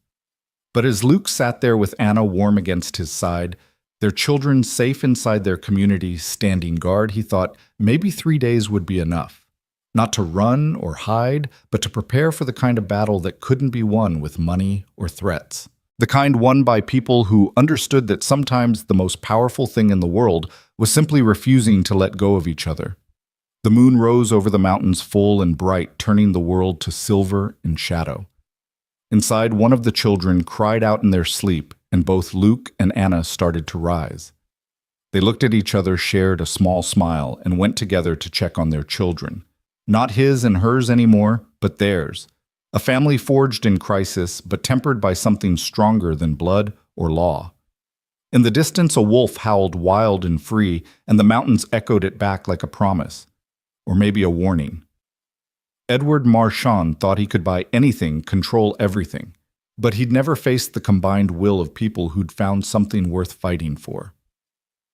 Luke checked the locks one more time, his shotgun within easy reach, then climbed the stairs to keep watch from the bedroom window. Below, Anna was singing softly to the children a lullaby in a language he didn't recognize but understood anyway. It was the sound of comfort, of safety, of home. 3 days. The clock was ticking, but for tonight they were together, they were safe, and they were not alone. Sometimes that was all the ammunition you needed to face down an army. The house settled into sleep, but Luke remained at the window watching, planning, preparing. Edward Marchand had billions, but Luke had something worth more: a community that still believed in right and wrong, a woman and boy who deserved protection, and a daughter who'd stood up to power without flinching. The battle was coming. But tonight in this cabin built by grieving hands and filled with unexpected love, they were ready for it.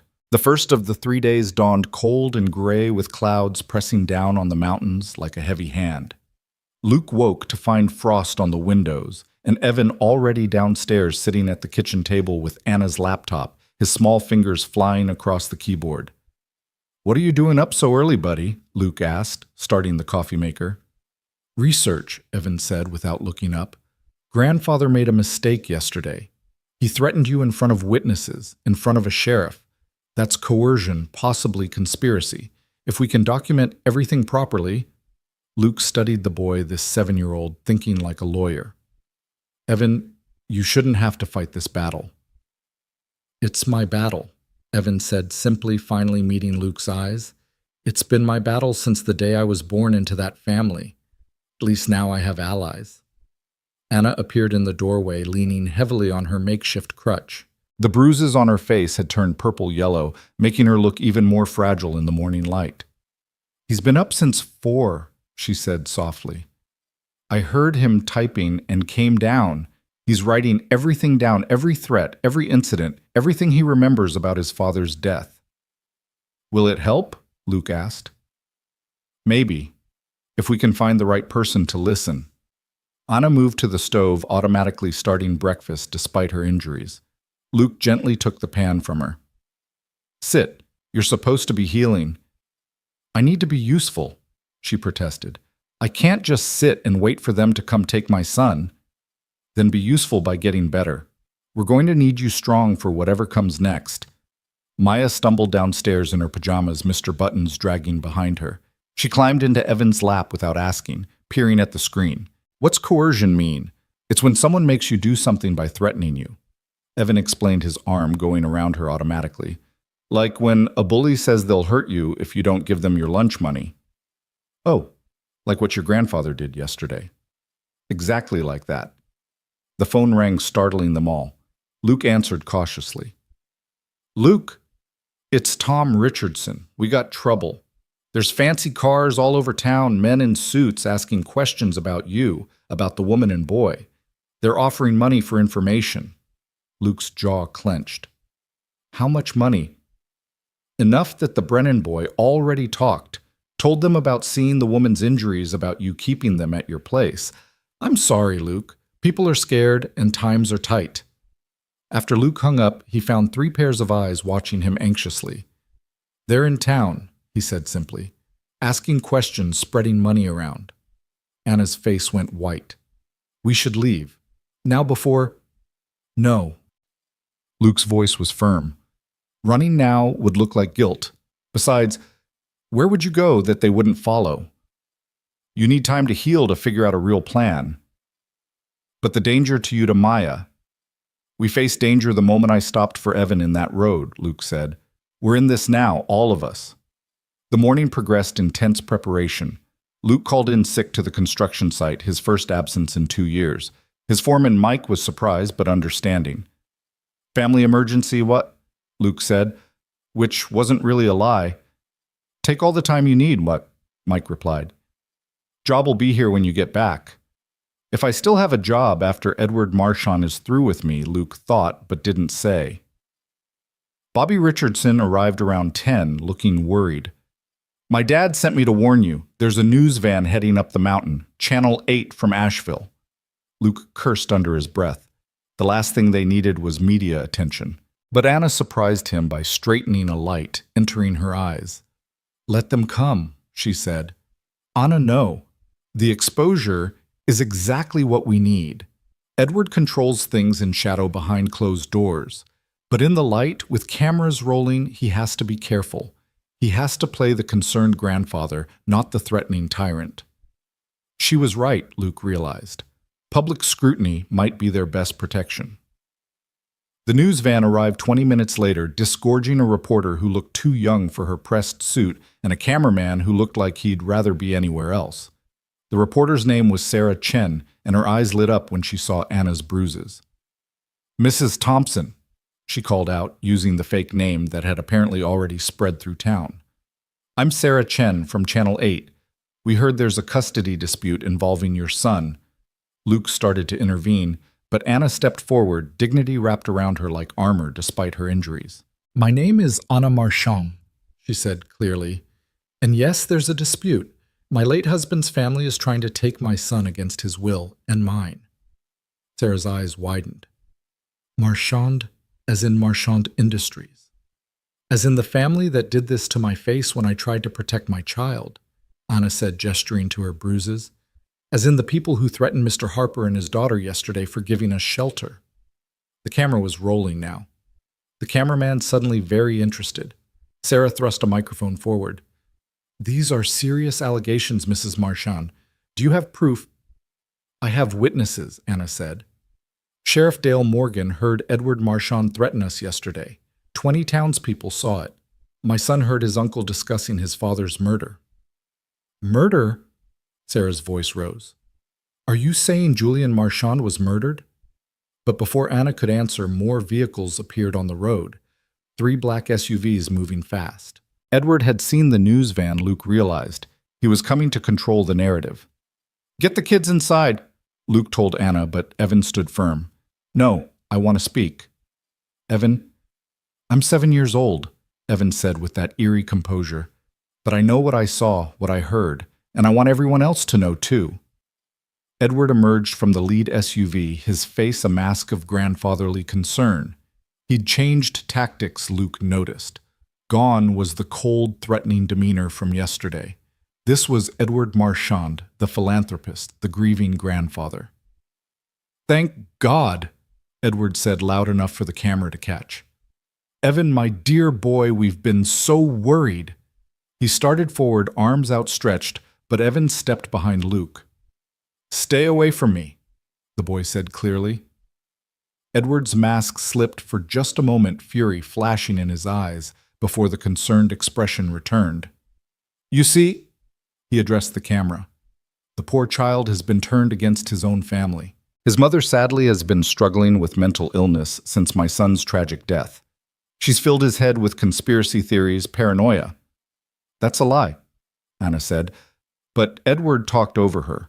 We only want what's best for Evan, proper medical care for Anna, the best education for my grandson, the stability of family who can provide for them both. Sarah looked between them, sensing the bigger story. Mr. Marchand, what do you say to allegations that you threatened Mr. Harper and his daughter? Edward's laugh was perfectly calibrated, just the right mix of surprise and hurt. Threatened? I'm a 70-year-old man. How could I threaten anyone? I came here with legal custody papers trying to resolve this peacefully. If anyone felt threatened, I deeply apologize. Emotions were running high. He was good, Luke had to admit. In front of the camera, Edward transformed into something almost sympathetic, but Evan wasn't having it. You killed my father, the boy said, his young voice cutting through Edward's performance like a blade. The silence that followed was deafening. Even the cameraman held his breath. Edward's face went through several expressions before settling on shocked sorrow. Oh, my poor boy. You see how disturbed he's become. His father died in a tragic accident. To think someone convinced him otherwise. It's child abuse, plain and simple. I heard Uncle James, Evan insisted. He said the brake lines were worth it. He said, the child is confused. James himself stepped forward from the second SUV, grieving. He's misremembering conversations, mixing up dreams with reality. I am not. Evan's composure finally cracked, tears streaming down his face. I know what I heard. You killed him because he wouldn't let you control us. Maya suddenly pushed past Luke, moving to stand beside Evan. He's not confused, she said firmly. Evan's the smartest person I know. If he says he heard something, he heard it. And you are, Edward asked, his tone dismissive. Maya Harper. And you're a bully. Bullies always say people are lying when they tell the truth about them. Sarah Chen was practically vibrating with excitement. This was the kind of story that made careers. Mr. Marchand, would you be willing to go on record about your son's death? The police reports the investigation? Of course, Edward said smoothly. Everything was thoroughly investigated. It was a tragic accident, nothing more. The brake lines were corroded, a maintenance issue. Julian always was careless about such things. That's not true. Anna stepped forward, fury overcoming caution. Julian was meticulous about car maintenance. He had the Mercedes serviced 2 weeks before the accident. I have the receipts. Receipts that prove what, Patricia interjected, that he had it serviced. Not that someone didn't tamper with it afterward. You just admitted someone could have tampered with it, Luke pointed out. Patricia's face flushed. I admitted no such thing. I was speaking hypothetically. The interview was spiraling out of Edward's control, and he knew it. His mask was slipping, the real man showing through, cold, calculating, dangerous. Enough of this circus, he snapped. I have legal custody. Sheriff Morgan, do your duty. Dale had arrived during the confrontation, but he stood back clearly reluctant. Mr. Marchand, given the allegations being made, I think we need to slow down and investigate properly. Investigate what? The fantasies of a disturbed woman and a manipulated child. Investigate these, Evan suddenly said, pulling a flash drive from his pocket. Everything's on here. Emails from Uncle James about dealing with the problem. Financial records showing money transferred to an auto shop 2 days before Dad's accident. Recording from my tablet of grandfather threatening Mom last month. Edward went very still. You recorded me. Dad taught me to document everything. He said proof was the only protection against people like you. Edward lunged forward, trying to grab the flash drive, but Luke intercepted him, his construction worker's strength easily holding the older man back. That's assault, Luke said calmly. On camera. Sarah, you got that right. Every second. Sarah confirmed, her cameraman nodding. Edward straightened his suit, regaining composure with visible effort. That flash drive contains stolen corporate information. It's industrial espionage. It contains evidence of murder conspiracy, Anna said. And I'm giving it to the FBI, not you. The FBI? Edward laughed, but it sounded forced. You think they'll listen to you? I golf with the director. Maybe, Anna said, but you don't golf with every agent. You don't own every judge. And now that it's on camera, now that the media knows, you can't make it disappear. The standoff stretched taut. Then Edward's phone rang. He answered it, his face growing darker with each word he heard. What do you mean the story's already online? He snarled into the phone. Kill it. I don't care what it costs. Sarah Chen smiled. Live streaming, Mr. Marchand. Everything you've said and done here has been broadcasting for the last 10 minutes. 12,000 viewers and climbing. Edward's face went from red to purple to white. Luke could practically see him calculating, weighing options, looking for angles. This isn't over, he finally said, his voice low and venomous. You think you've won something, I'll bury you in legal fees. I'll destroy every business that employs you.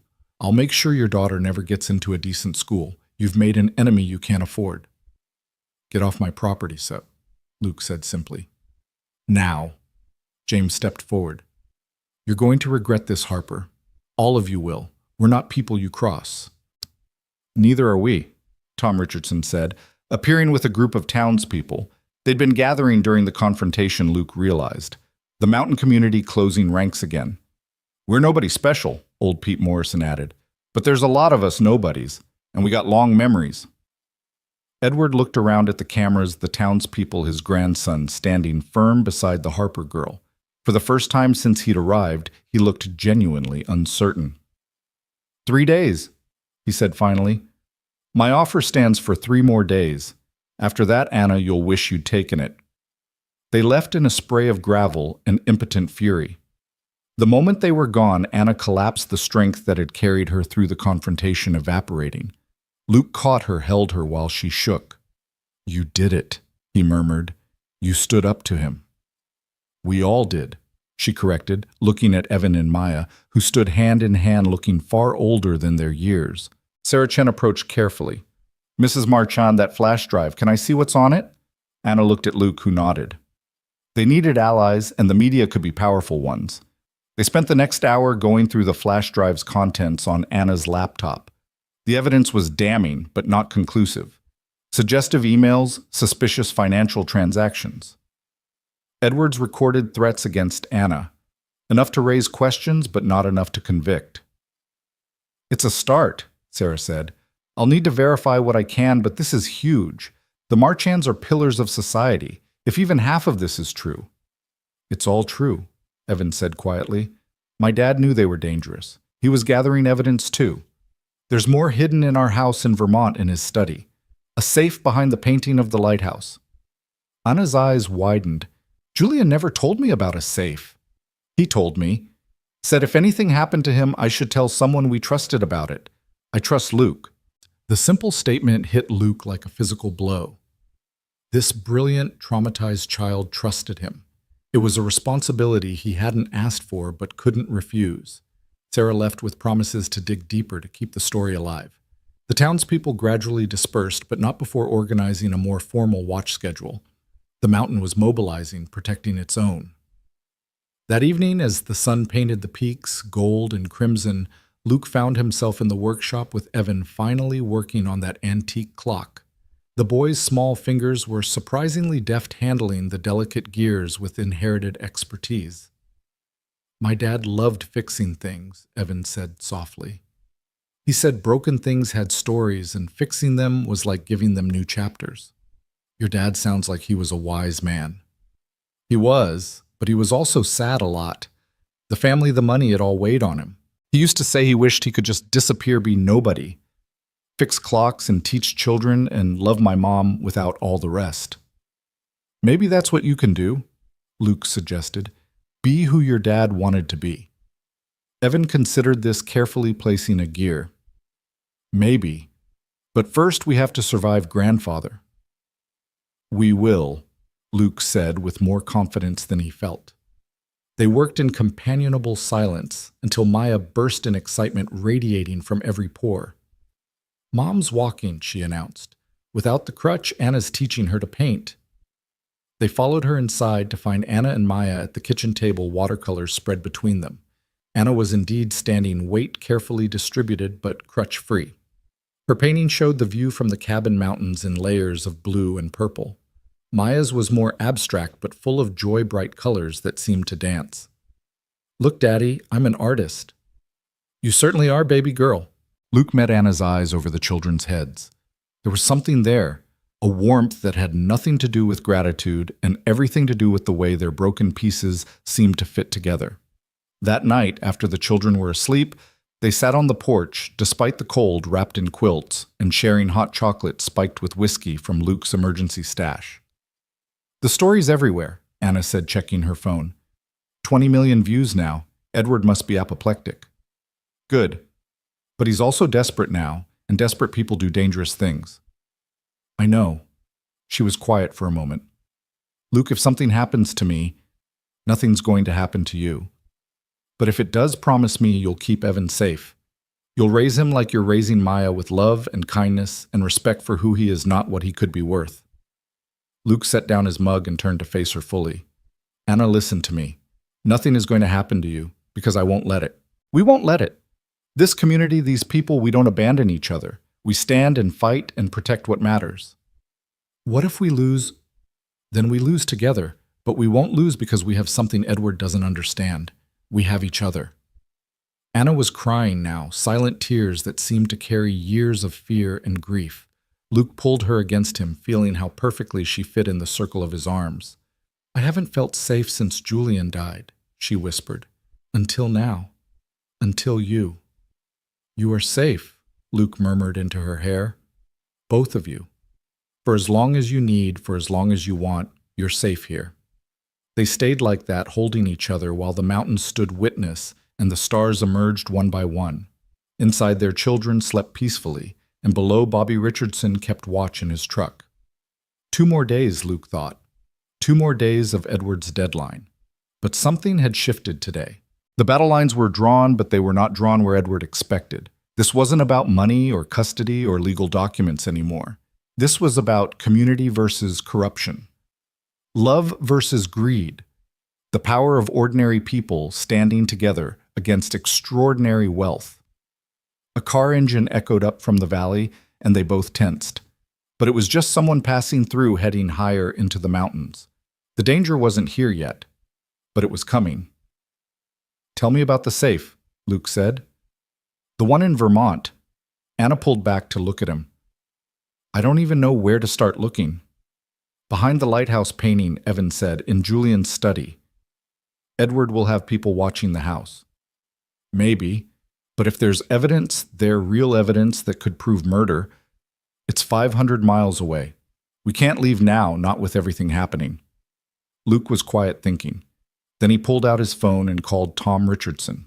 "Tom, that cousin of yours, the one who drives trucks up to Boston, he running this week."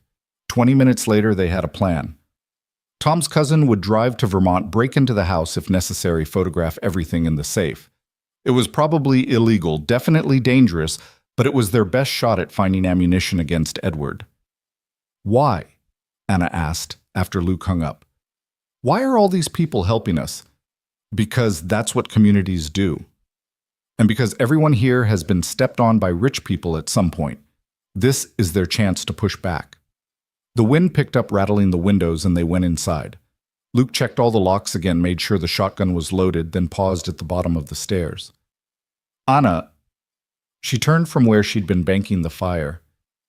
"Stay tonight," he said softly. Not like that. Just stay. I'll sleep in the chair. I just need to know you're both close safe." She studied his face for a long moment, then nodded. They climbed the stairs together, checking on the children. Maya sprawled across her bed like a starfish. Evan curled tight, as if protecting himself even in sleep. In Luke's room, Anna took the bed while Luke settled into the old recliner Caroline used to read in. They didn't talk, but the silence was comfortable, full of understanding. "Luke," Anna's voice in the darkness. "Yeah. Thank you for everything, for being the kind of man who stops for boys in the road." "Thank you," Luke replied, "for reminding me that broken doesn't mean worthless." Sleep came slowly, but it came. And if their hands found each other across the space between bed and chair, fingers intertwining in the darkness, neither of them mentioned it. Outside, the mountains kept their ancient watch. 2 more days until Edward's deadline. 2 more days to find the evidence they needed to build their defenses to protect what had become precious. But tonight, in a cabin built by grief and rebuilt by hope, a new kind of family slept peacefully. Tomorrow would bring its battles. Tonight brought its own small victory, the victory of not being alone, of finding strength in unexpected places of love, growing in the spaces where fear used to live. The clock in the workshop, finally repaired, chimed midnight. A new day beginning. 1 day closer to Edward's deadline, but also 1 day stronger in their resolve. The storm was coming, but for the first time since Julian died, Anna believed they might actually weather it. And for the first time since Caroline died, Luke remembered what it felt like to have something worth fighting for. The second day of Edward's deadline arrived with unexpected news. Luke woke to his phone buzzing insistently at 5 in the morning. Tom Richardson's cousin had reached the Vermont house during the night. "Luke, you need to see this." Tom's voice was tight with excitement. "Jerry just sent the photos. There's enough here to bury them all." Luke carefully extracted his hand from Anna's. They'd fallen asleep that way. The small connection sustaining them through the night, and crept downstairs. His laptop took forever to boot up, or maybe it just seemed that way with his heart pounding. The images loaded slowly. Julian's safe had contained everything: correspondence between James and Patricia discussing the Julian problem. Bank records showing payments to an auto repair shop that had closed immediately after Julian's death, even a recording device with hours of family meetings where Edward discussed his plans for Evan's future, describing the boy as an asset to be properly managed. But the most damning piece was a handwritten note from Edward himself. The boy's potential is worth any sacrifice, even my son. Anna Thompson must never gain custody. Whatever measures necessary are approved. E.M. Luke's hand shook as he forwarded everything to Sarah Chen and 3 other journalists, then to an FBI contact. Mike, from the construction site, had provided his brother-in-law worked in the white-collar crime division and had been following the story online. "Is it enough?" Anna's voice from the doorway made him jump. She moved carefully, her injuries still limiting her mobility, but she was getting stronger every day. "It's enough to start a real investigation. Whether it's enough to stop Edward today." Luke shrugged. "We'll find out." Anna studied the images, her face paling as she read her father-in-law's casual dismissal of his own son's life. Julian suspected. He must have. That's why he gathered all this. He was protecting you and Evan the only way he knew how. But it wasn't enough. They killed him anyway. Luke stood and pulled her into his arms, feeling her tremble against him. "But his evidence might save you now. Julian's still fighting for you through this." They were interrupted by feet thundering down the stairs. Maya appeared wild-haired and panicked. "Evan's gone," she cried. "His bed's empty and the windows open." The world tilted. Luke ran upstairs, Anna limping behind him despite the pain it must have caused. Maya's room was exactly as she'd said, Evan's sleeping bag empty, the window wide open, cold morning air streaming in. "No," Anna breathed, clutching the doorframe. "No, no, no." But then Luke saw it, a piece of paper tucked under the sleeping bag. Evan's precise handwriting filled the page. "I'm sorry.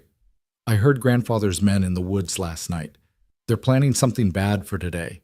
I won't let anyone else get hurt because of me. I'm going to town to turn myself in to Sheriff Morgan. At least there will be witnesses. Please don't come after me. Take care of Mom. Tell her I love her. Evan." "That brave, idiotic child," Luke muttered, already pulling on his boots. "How long ago did he leave?" Maya was checking the window. "The dew on the roof is already disturbed and it's starting to dry. Maybe an hour." An hour head start on foot. Luke's mind raced. "He'll stick to the road. He doesn't know the forest paths. I can catch him." "I'm coming," Anna said. "You can barely walk." "I'm coming," she repeated, steel in her voice. "That's my son out there." Luke saw there was no arguing. "Maya, run to the Richardsons. Tell Tom what happened. Tell him to call everyone. I want to come too. I need you to be the messenger baby girl. You're the fastest runner on the mountain. People need to know what's happening." Maya nodded, understanding the importance of her mission. She was out the door in seconds, still in her pajamas, but not caring. Luke grabbed his keys and helped Anna to the truck. Every moment felt like an eternity. A 7-year-old boy alone on the mountain road with Edward's people, somewhere in the woods. The thought made his blood run cold. They drove slowly, scanning both sides of the road. The morning mist clung to the valleys, making it hard to see. Anna had her window down despite the cold calling Evan's name. 2 miles down, they found his tracks leaving the road heading into the forest.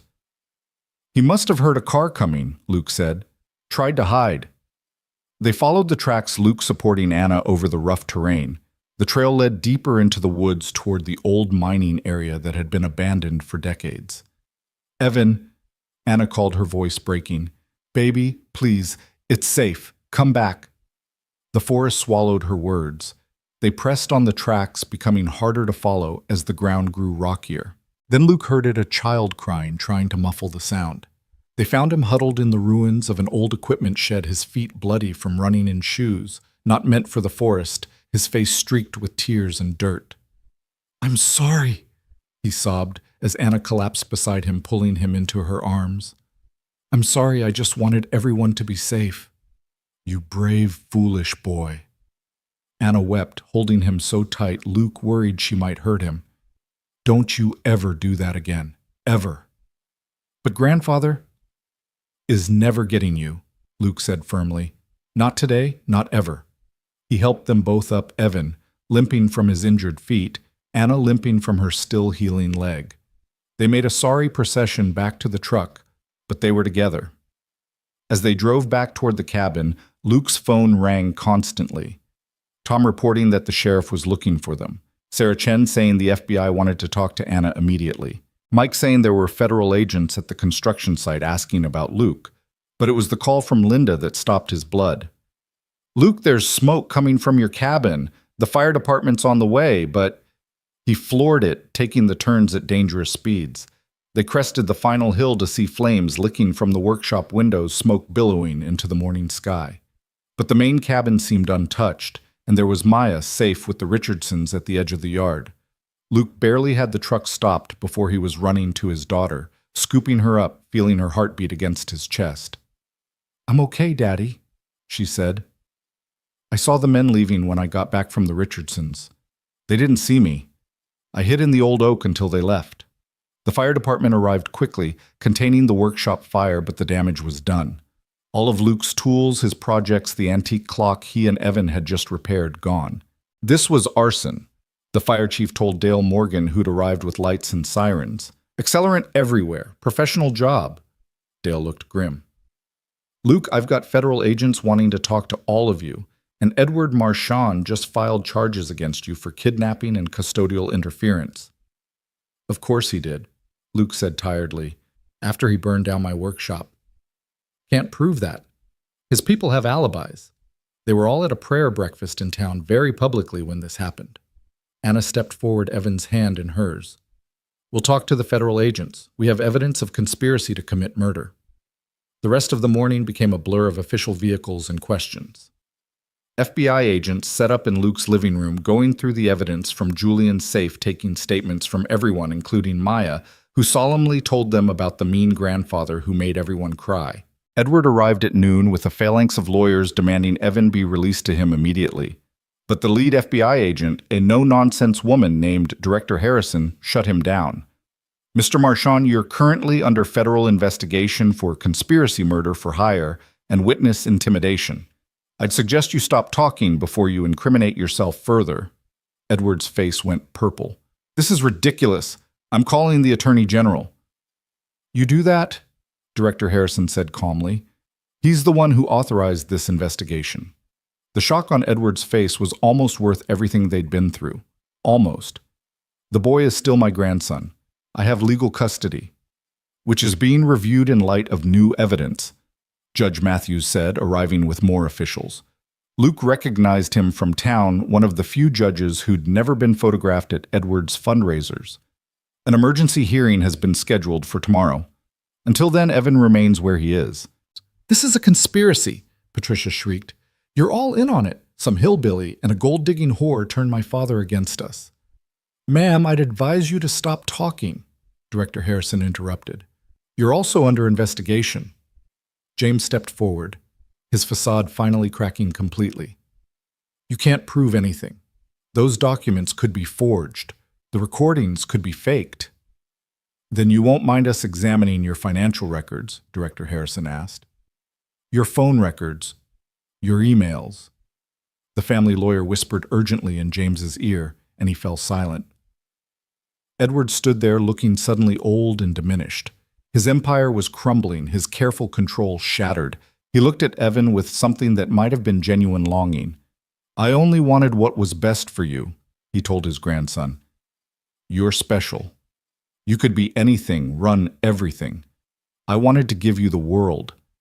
"I don't want the world," Evan said clearly. "I want my mom. I want to be normal. I want to build things and learn things and have friends. I want what Dad wanted, a life that means something more than money." "Your father was weak. My father was good," Evan interrupted. "And you killed him for it." The words hung in the air like an accusation before God himself. Edward's mouth opened and closed, but no words came. Finally, his lawyers led him away, Patricia and James following all of them, looking like they'd aged a decade in an hour. The afternoon stretched on with more questions, more statements, more officials coming and going. But finally, as the sun began to sink toward the mountains, the last car pulled away, leaving them in blessed quiet. They stood in the yard, Luke, Anna, Evan, and Maya, looking at the blackened ruins of the workshop. Everything Luke had built, had saved, had inherited from his father reduced to ash and twisted metal. "I'm so sorry," Anna said, tears rolling down her cheeks. "This is my fault. Our fault. You've lost so much because of us." Luke turned to her, cupping her face in his hands. "I've lost things. Just things. They can be replaced. But I've gained so much more." "How can you say that? Your workshop, your tools, are just objects. You and Evan are people. Family." He looked at both children, then back at Anna. "My family, if you'll have us." Anna's breath caught. "Luke, I know it's too soon. I know everything's crazy and uncertain, but almost losing Evan this morning made something very clear. I don't want you to leave when this is over, either of you." "We don't have anywhere to go anyway," Anna said with a watery laugh. "That's not why I want you to stay," Luke said firmly. "I want you to stay because Maya needs a mother who understands loss but still believes in beauty. Because Evan needs a father who values kindness over success. Because you need someone who sees you as Anna, not as Mrs. Marchand or Julian's widow or Evan's mother, just Anna." "And what do you need?" she asked softly. "I need to not be alone anymore. I need to build something new from all our broken pieces. I need—" He paused, then smiled. "I need you to teach me to paint. I need Evan to help me rebuild the workshop. I need Maya to remind me every day that love is worth the risk." Maya threw her arms around Anna's waist. "Say yes. Please say yes." Evan looked up at Luke with those two wise green eyes.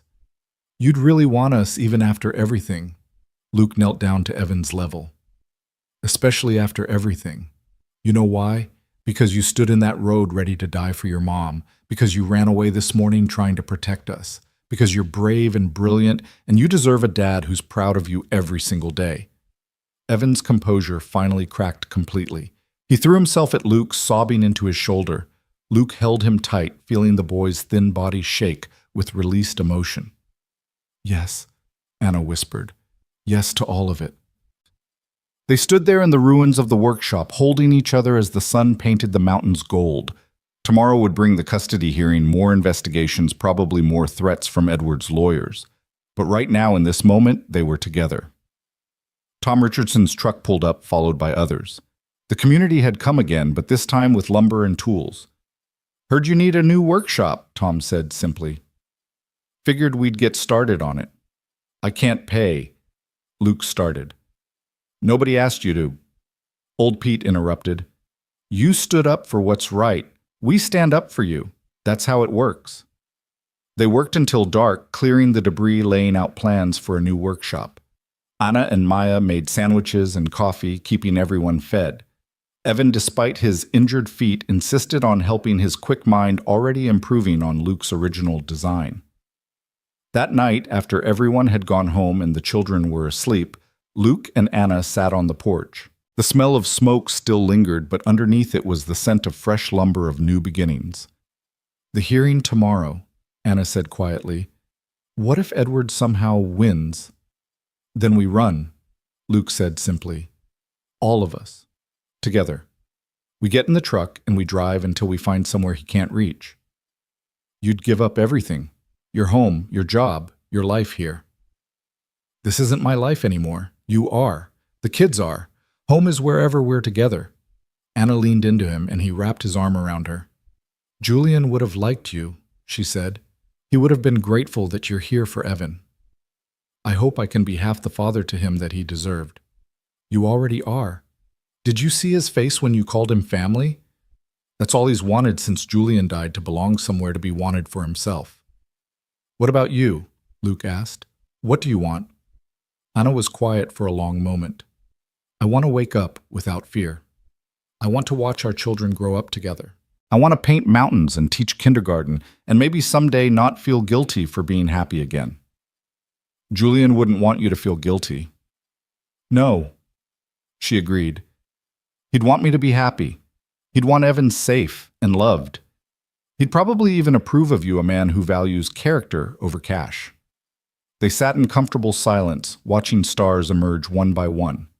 The October night was cold, but neither wanted to go inside to break this moment of peace between crisis and whatever came next. "Luke," Anna said eventually, Yeah. Thank you for stopping that night. Thank you for not driving past. Thank you for standing in that road, for being worth stopping for. A sound from inside made them both turn. Evan was at the piano again playing something soft and sad and beautiful. Luke recognized it now, Chopin, a nocturne Caroline used to love. He plays when he can't sleep, Anna explained, when his mind won't stop spinning. Maya's the same with her books. Reads under the covers with a flashlight when worries keep her awake. They're quite a pair. They are, Luke agreed. Brother and sister already, I think. Family, Anna said, testing the word. We're really going to be a family. We already are. The rest is just paperwork. The piano music drifted out into the night, mixing with the sound of wind in the pines and the distant call of an owl.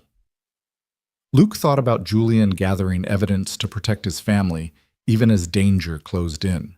About Caroline, who would have opened her arms to these refugees without hesitation. About the strange paths that led broken people to each other. I love you, he said suddenly, surprising himself with the words. I know it's too soon to say that. I know we're in the middle of chaos, but almost losing Evan today, seeing you stand up to Edward, watching you with Maya. I love you, Anna. She turned in his arms, her eyes bright with tears. I love you too. It terrifies me how much. I thought I'd never feel this again, never want to feel it again. But you make me brave enough to try. They kissed, then soft and careful, mindful of her still healing lips, but full of promise. When they pulled apart, both were crying and smiling in equal measure. Mom, Evan's voice from the doorway. Are you okay? I'm perfect, baby, Anna said. Come here. Evan came out, followed by Maya, who'd been awakened by the piano. They all squeezed onto the porch swing that Luke had built for Caroline, the four of them barely fitting but making it work. Are we going to be okay tomorrow? Evan asked. At the hearing? We're going to be together, Luke said. That makes us okay no matter what happens. I made something, Maya said suddenly, pulling a folded paper from her pajama pocket. For the judge. She unfolded it to reveal a drawing of 4 people standing in front of a cabin, mountains rising behind them. The proportions were off, and the faces were basically circles with features, but the love in it was unmistakable. She'd labeled each figure Daddy, Anna Mom, my brother Evan, and me. It's perfect, Anna said, hugging her. The judge will love it. I wrote something too, what? Evan said shyly. A letter about why I want to stay here. They didn't ask him to read it, respecting his privacy, but Luke felt proud that this boy who'd barely spoken when they first met now had words he wanted to share with the world. The night grew later, but none of them wanted to move to break the spell of this moment. They talked about rebuilding the workshop, about Evan's school possibilities, about Anna, maybe teaching at the local elementary. Normal future things, as if tomorrow's hearing was just a formality, as if Edward Marchand and his billions couldn't still destroy everything. Finally, when Maya started yawning and Evan's eyes were drooping, they went inside. The children insisted on all sleeping in the same room again, Maya and Evan talking quietly until their voices faded into sleep. Luke and Anna stood in the hallway between the children's room and Luke's bedroom, both reluctant to separate. Stay again tonight, Luke asked. I promise to keep to the chair. I'll stay, Anna interrupted. But not in the bed while you're in the chair. That's ridiculous. The bed's big enough for 2 people who keep to their own sides. So they lay down together, carefully apart, but aware of each other's every breath. In the darkness, their hands found each other across the space between them, fingers interlocking. Whatever happens tomorrow, Anna whispered, this has been worth it. Finding you, finding this place. Even if we lose, it's been worth it. We're not going to lose, Luke said with a conviction he pulled from somewhere deep. Edward might have money, but we have something more powerful. What's that? The truth. And each other. And a community that believes in justice over wealth. Anna squeezed his hand. I hope you're right. I am. Now sleep. Tomorrow we fight for our family. The word our hung in the air like a blessing. Their family. Born from tragedy but built on love stronger than blood or law or money. Outside the mountains stood eternal guard. The workshop ruins had been cleared, ready for rebuilding. The community slept, but ready to rise when needed. And in a cabin built by grief, but rebuilt by hope, a family that chose each other slept peacefully, gathering strength for the battle ahead. Tomorrow would bring judges and lawyers' threats and promises, the full weight of Edward Marchand's influence. But tonight brought its own power, the power of people who'd found home in each other, who'd discovered that sometimes the best families are the ones you build from the broken pieces of the ones you lost. The clock struck midnight. The third day had begun.